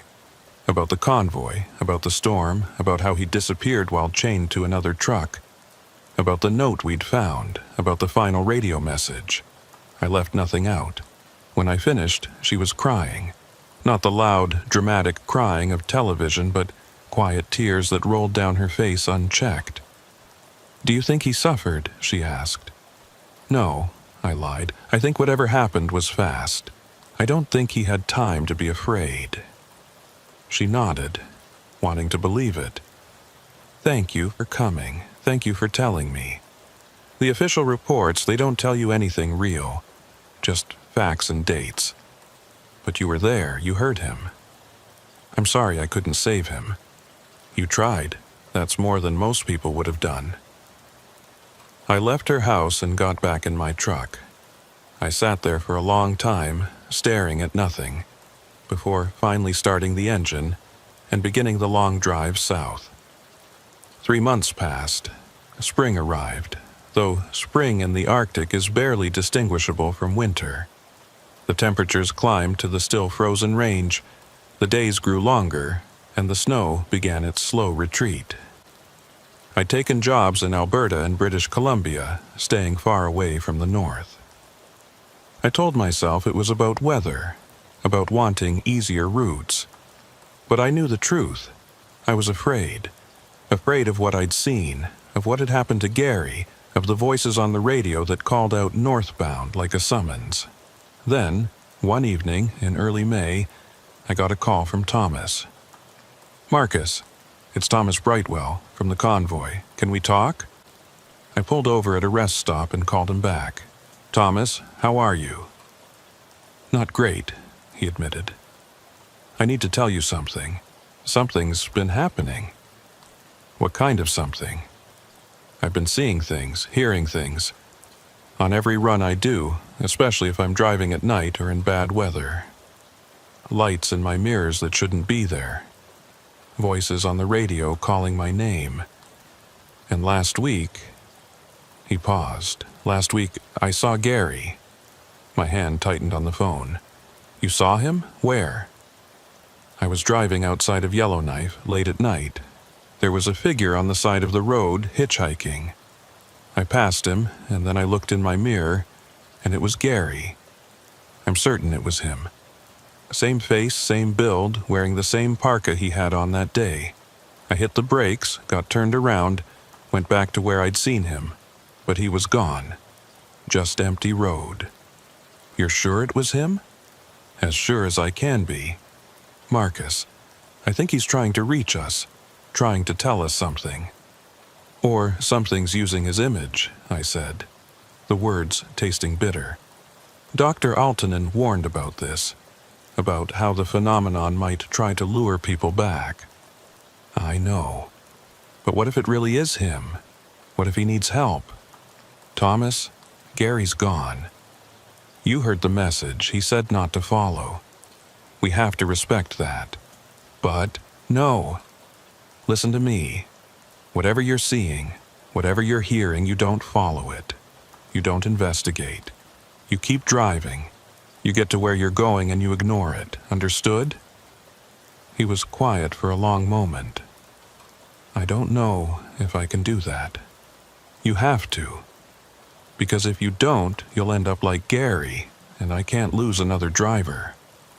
We talked for a while longer, and I tried to convince him to take some time off, to see someone who could help him process what had happened. He said he'd think about it, but I could hear in his voice that he wasn't convinced. A week later, I got another call. This time, it was Robert Kavik. Marcus, we have a situation. Thomas Brightwell left Inuvik 2 days ago, heading south. He was supposed to check in at Norman Wells, but he never arrived. His GPS tracker shows him stopped on the Dempster Highway, about 60 kilometers south of Inuvik, and it hasn't moved in 18 hours. My stomach dropped. You think he went looking for Gary? I think he saw something, and I think he went after it. I'll come up. Give me 2 days, I'll be there. Marcus, you don't have to... Yes, I do. Thomas is young. He doesn't know what he's dealing with. I'm not losing another one. I loaded up my truck that night and started driving north. The trip felt surreal, like I was rewinding time, going back to a place I'd sworn I'd never return to. But I couldn't leave Thomas out there, not after what had happened to Gary. I reached Inuvik 36 hours later, having pushed through with minimal stops. Robert met me at the staging area, along with Sergeant Doucette and 2 other RCMP officers. We've got his exact location from the GPS, Robert said, showing me a map. He's stopped here, just off the highway. Aerial surveillance shows his truck is intact, no signs of accident or mechanical failure, but there's no movement. No heat signature from the cab. How long since he activated his emergency beacon? He didn't. That's part of what's concerning. If he was in trouble, he should have hit the beacon, but he didn't. We drove out to the location, a convoy of 4 vehicles. The weather was good, clear, and relatively warm for May, maybe -5 Celsius. We should have been able to spot his truck from kilometers away. But as we approached the coordinates, I didn't see anything. Are we sure this is right? I asked Robert, who was driving the lead vehicle. GPS says this is it. His tracker is pinging from right here. We stopped, got out, looked around. The highway was empty. No truck, no tracks, nothing but tundra and gravel road stretching in both directions. This doesn't make sense, Sergeant Doucette said, checking her own GPS unit. His tracker is active, and it's showing him at these coordinates, but there's nothing here. One of the other officers, a younger guy named Constable Lemieux, walked out onto the tundra, scanning with a radio direction finder. I'm getting a signal, same frequency as his emergency locator. It's coming from... He adjusted the antenna. Below us? Robert knelt down and examined the ground. The permafrost is melting unevenly here. See these depressions?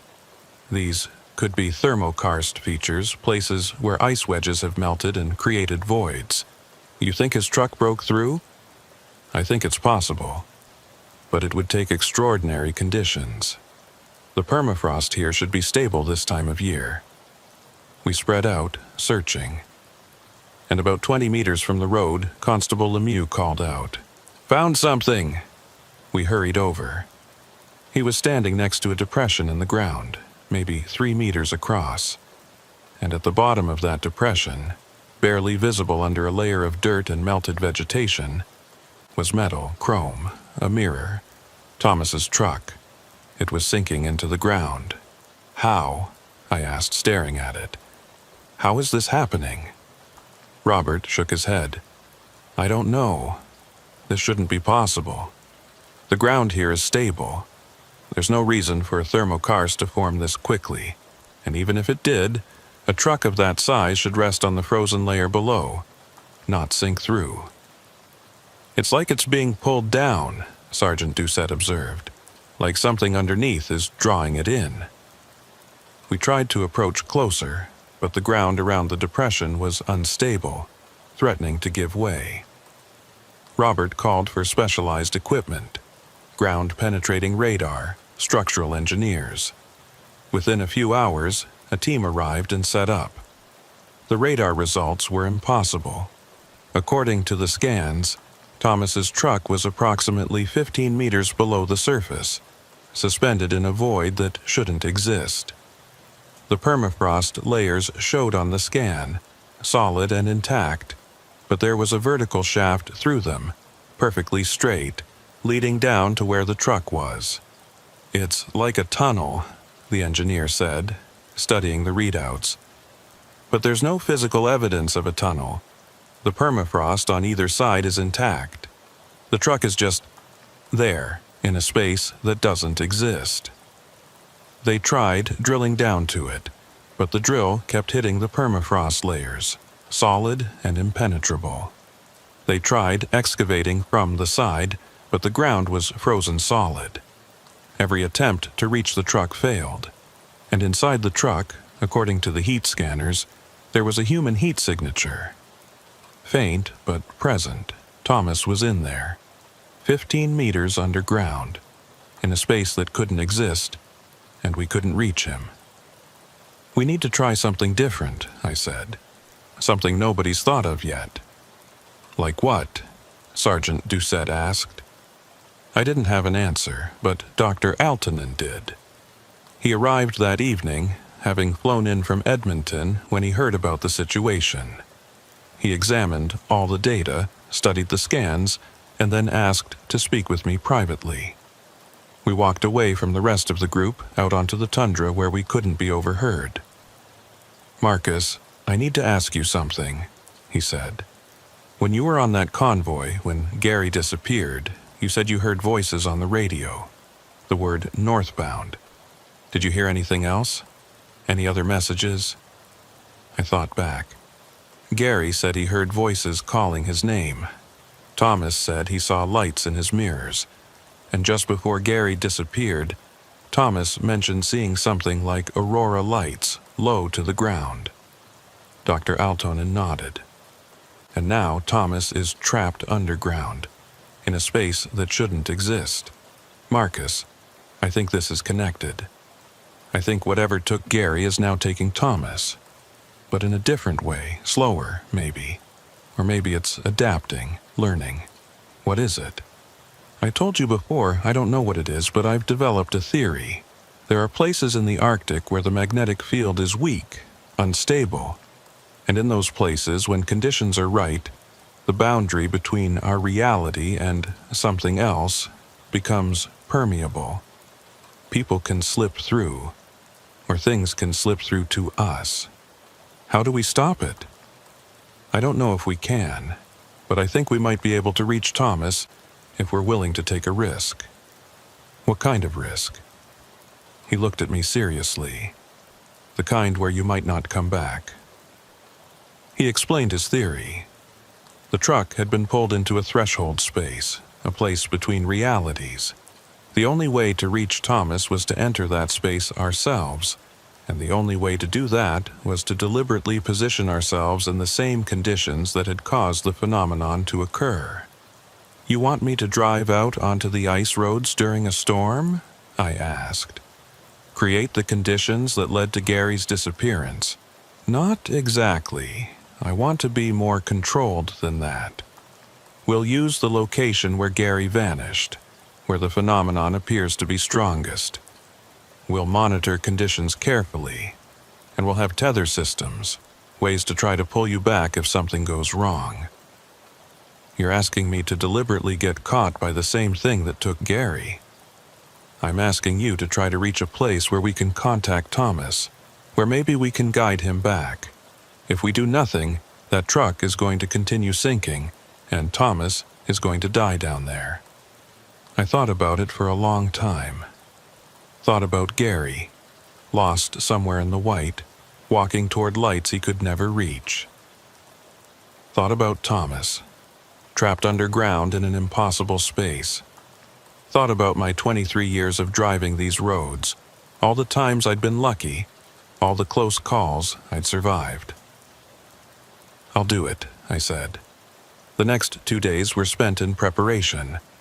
Robert assembled a team, including several of his most experienced rescue personnel.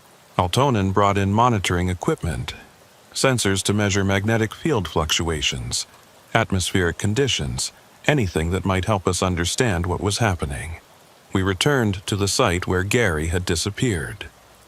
The tundra was as empty as ever, no sign of the buried truck or the scattered cargo. But according to Dr. Altonen's instruments, the magnetic field here was highly unstable, fluctuating in ways that shouldn't be possible. They set up a base camp, including a large heated tent, communication equipment, and emergency supplies. Then they attached tether cables to my truck, heavy-duty lines that connected to winches on 2 support vehicles.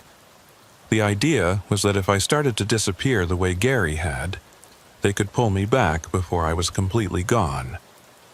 The weather forecast called for a storm to move through that evening, conditions similar to what we'd experienced during the convoy. It was now or never. At 1800 hours, the wind began to pick up. At 1830, snow started falling. By 1900, we were in near whiteout conditions, the exact scenario we'd been waiting for. "Marcus, you ready?" Robert asked over the radio. I looked at the controls of my truck, at the swirling snow outside, at the tether cables attached to my rear bumper. As ready as I'll ever be. "Remember the plan. You drive north slowly. We'll monitor your GPS position. If you start to phase out, if your signal begins to degrade, we pull you back, and if you see anything at all, you report it immediately. Understood?" I put the truck in gear and started forward, creeping along at maybe 5 kilometers per hour. The snow was thick, visibility was terrible, but I could see the glow of the support vehicle's lights behind me, reassuring me that I was still connected to the real world. I drove for maybe 3 minutes, covering less than 300 meters. The tethers were still tight, the GPS was still tracking. Everything was normal. Then the radio crackled. "Northbound." My heart jumped. "I'm hearing it, the voice, same as before." "Copy that," Dr. Altonen responded. "Continue forward. We're monitoring all parameters." I kept driving. The voice came again, clearer this time. "Northbound, turn here." Turn where? There was nothing but white. But then I saw them. Lights. Not the support vehicle lights behind me, but new lights ahead. Faint, greenish, pulsing like the aurora, but at ground level. "I see lights," I reported.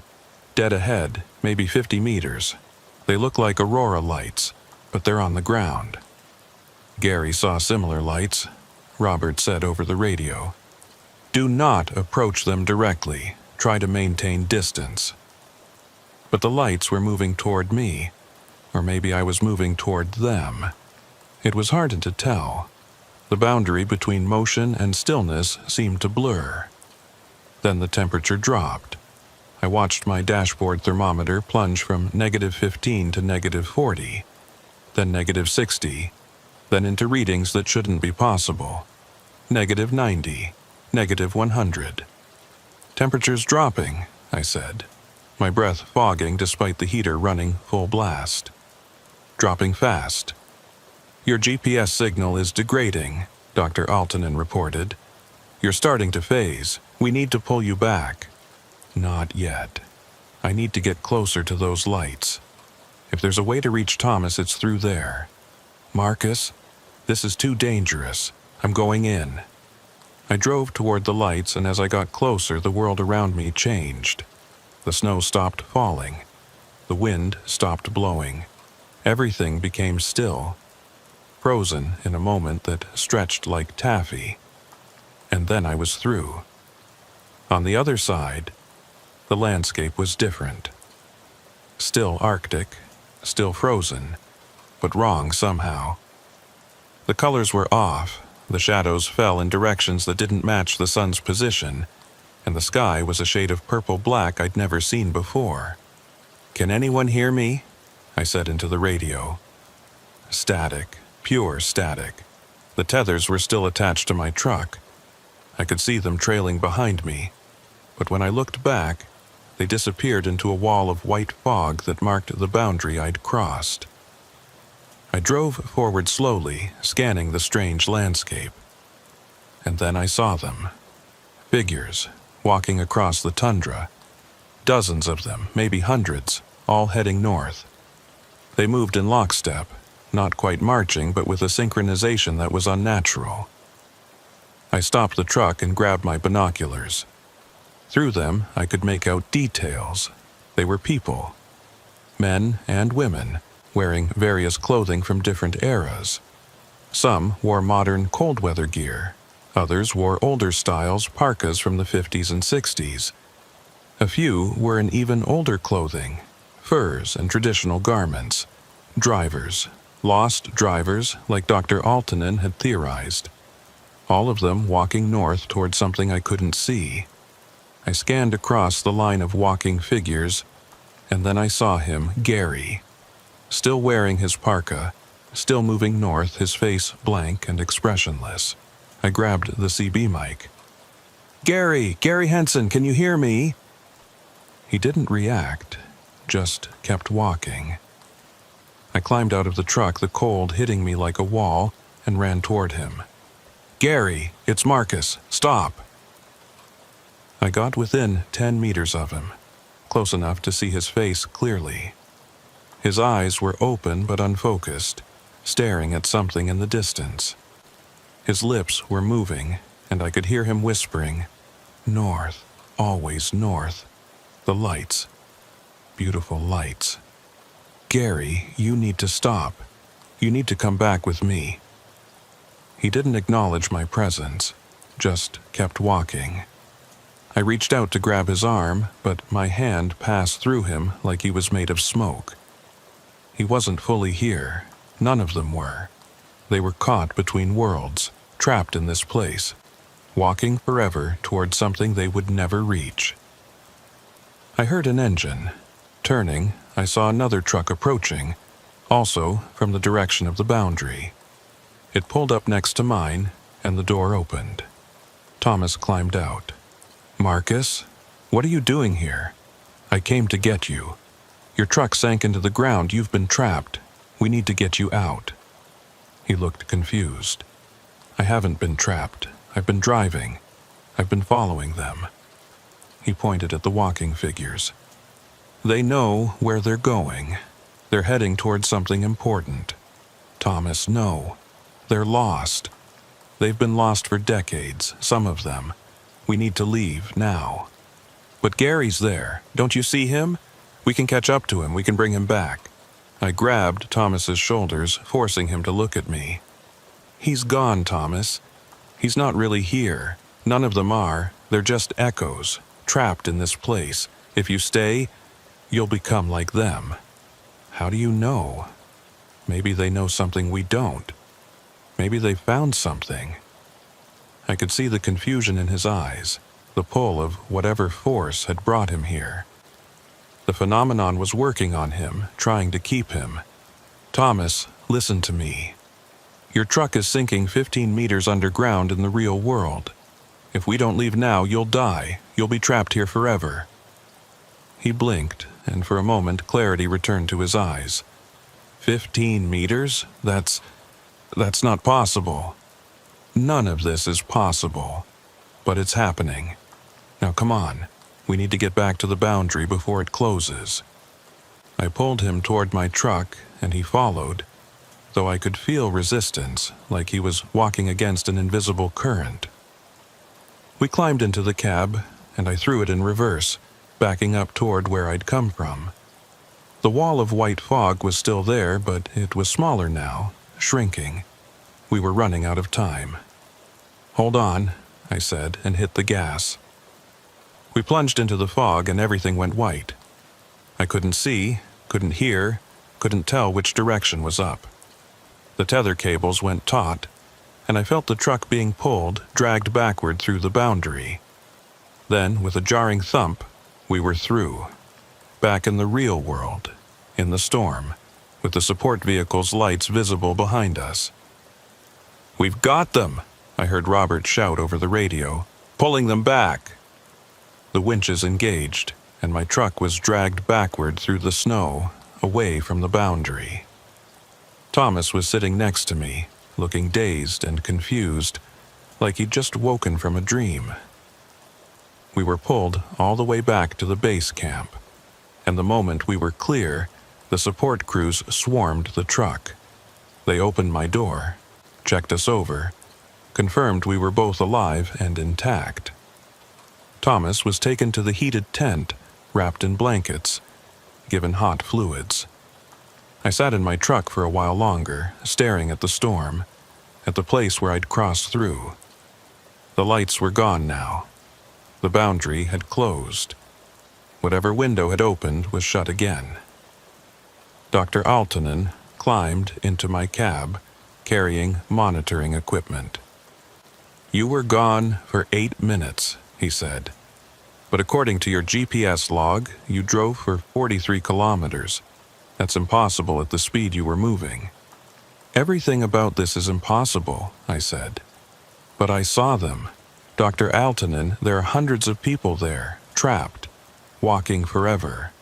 Did you see Gary?" "I saw him, but he wasn't really there. None of them were. They're like ghosts or echoes, caught in that place, repeating the same journey over and over." Dr. Aaltonen was quiet for a long moment. Then, "Thank you for bringing Thomas back. Not many people would have made that choice, knowing the risks." "We don't leave people behind," I said. "That's the code." We returned to Inuvik that night. Thomas was hospitalized for observation, though physically he was fine. Mentally, he was struggling, trying to process what had happened, what he'd seen. His truck was never recovered. The ground eventually sealed over it, the permafrost reforming, hiding it 15 meters down where it would probably remain forever. The RCMP closed the investigation into Gary's disappearance, classifying it as a death due to unknown causes in extreme weather.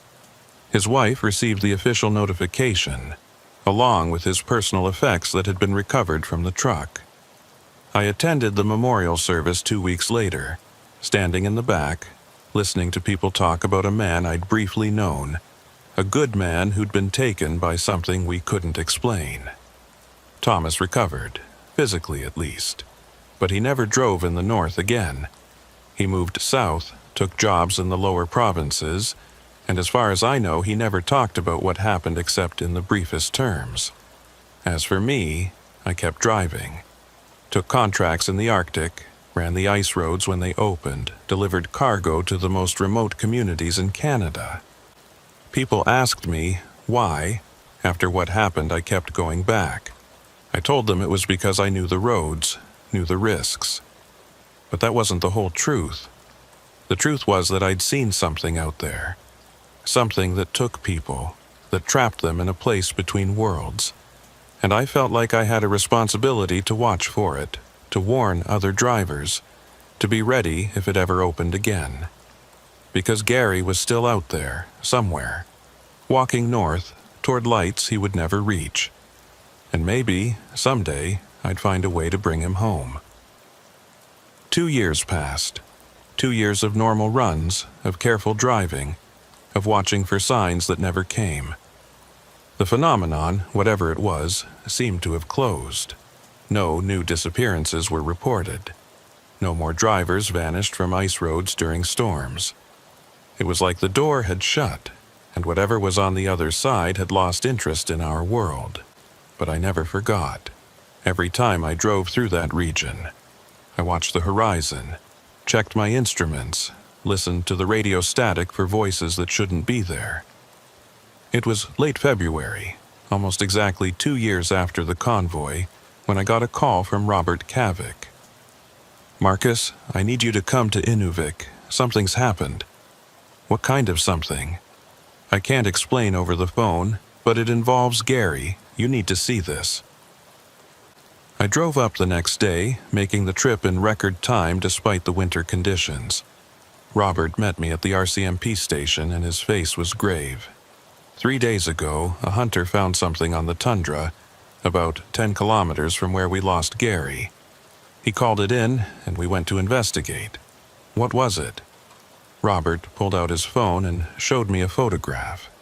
It took me a moment to understand what I was looking at. A figure, standing upright in the snow, perfectly preserved by the extreme cold. A man wearing a parka. Gary. He's frozen, Robert said. Has been for a while, probably since shortly after he disappeared. But here's what's strange. The hunter said he found him like this, standing upright, eyes open, facing north. Not collapsed, not lying down, just standing there. How is that possible? It's not. Nobody freezes to death standing up. You lose consciousness first, you fall, you curl up trying to preserve heat. But Gary was standing, and when we examined the scene, we found footprints leading up to where he was standing. Footprints that matched his boots. They came from the south, from the direction of where his truck was found, and they led directly to where he was standing. Then they stopped. He walked there? According to the physical evidence, yes. He walked approximately 40 kilometers across open tundra in a blizzard, in temperatures below -60, and then he stopped and stood there until he froze. That should have taken days, but we only lost contact with him for a few hours. The time dilation, I said. Like what Dr. Aaltonen theorized. He experienced days or weeks while we only experienced hours. That's our working theory, but there's more. Robert showed me another photograph. This one was a close-up of Gary's face. His eyes were open, staring ahead, and his expression was calm, almost peaceful. And written in frost across his face, formed by frozen condensation from his final breaths, were words. Don't follow the lights. The same message from the note we'd found in his truck. The same warning he'd given over the radio.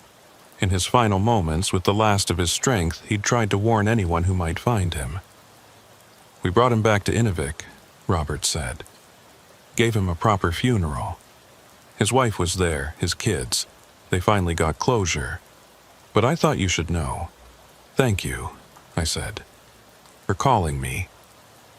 We talked for a while longer, and then Robert said something that made me pause. We found something else, in his parka pocket. A CB radio, battery long dead. But before it died, it recorded audio. We were able to recover some of it. He pulled out a small digital recorder and hit play. What I heard chilled me more than anything else I'd experienced in all of this.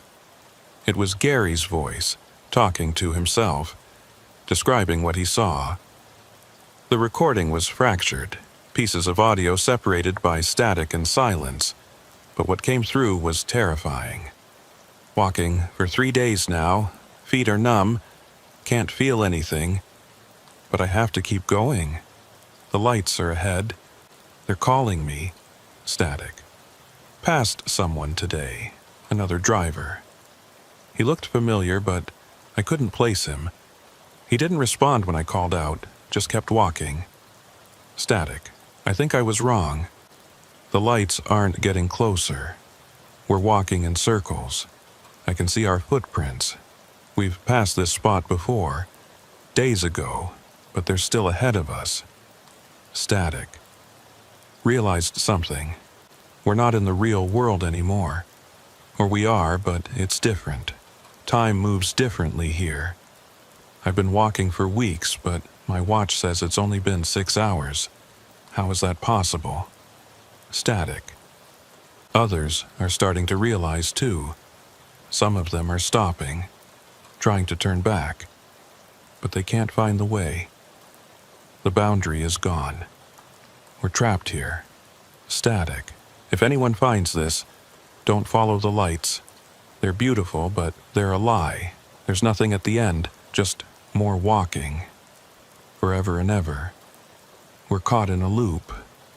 Some of these people have been walking for decades. Static. Going to try to get back. Going to walk south. Maybe if I can get far enough from the lights, I can find the boundary again. Tell Jennifer I love her. Tell the kids I'm sorry. The recording ended there. Robert turned off the device.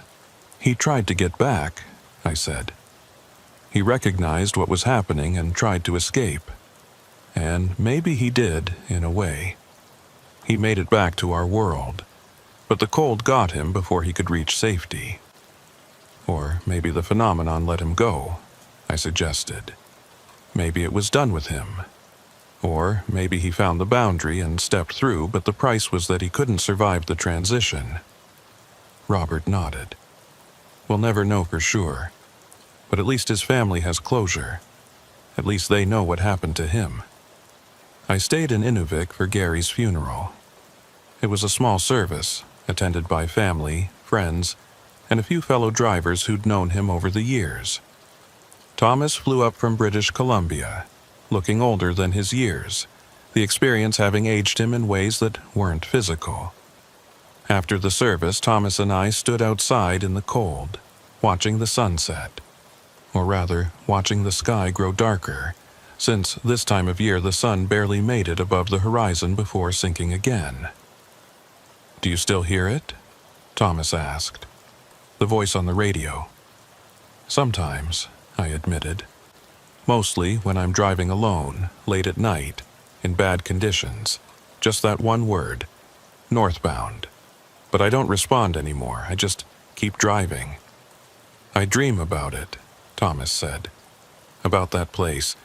About the people walking. Sometimes in the dreams, I'm walking with them and I can't stop. I just keep going north, toward lights I can never reach. Those are just dreams. Are they? After what we saw, how do we know what's real and what's not? I didn't have an answer for that. We stood in silence for a while longer. Then Thomas headed back to his hotel and I to mine. That night, I couldn't sleep. I kept thinking about Gary's message, about the warning he'd tried to give. Don't follow the lights. Sound advice, but also a tragedy, because Gary had followed them. And it had cost him everything. At 0300, I gave up on sleep and went to my truck. Climbed inside, started the engine, let it warm up. The radio was on, tuned to the convoy frequency from habit. Static hissed through the speaker. Then, cutting through the white noise, northbound. I stared at the radio. It had been months since I'd heard that voice. I grabbed the mic. This is Unit 47. Identify yourself. Static, then. Marcus Thorne, you came for me. You crossed the boundary. It wasn't Gary's voice. It was different, older, rougher. One of the others, maybe. One of the lost drivers I'd seen walking in that place. Who are you? I asked. David Moore?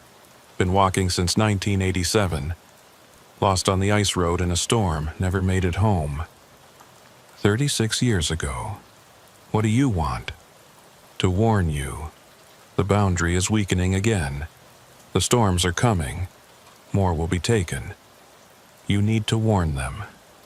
Tell the drivers. Don't follow the lights. Don't follow the voices.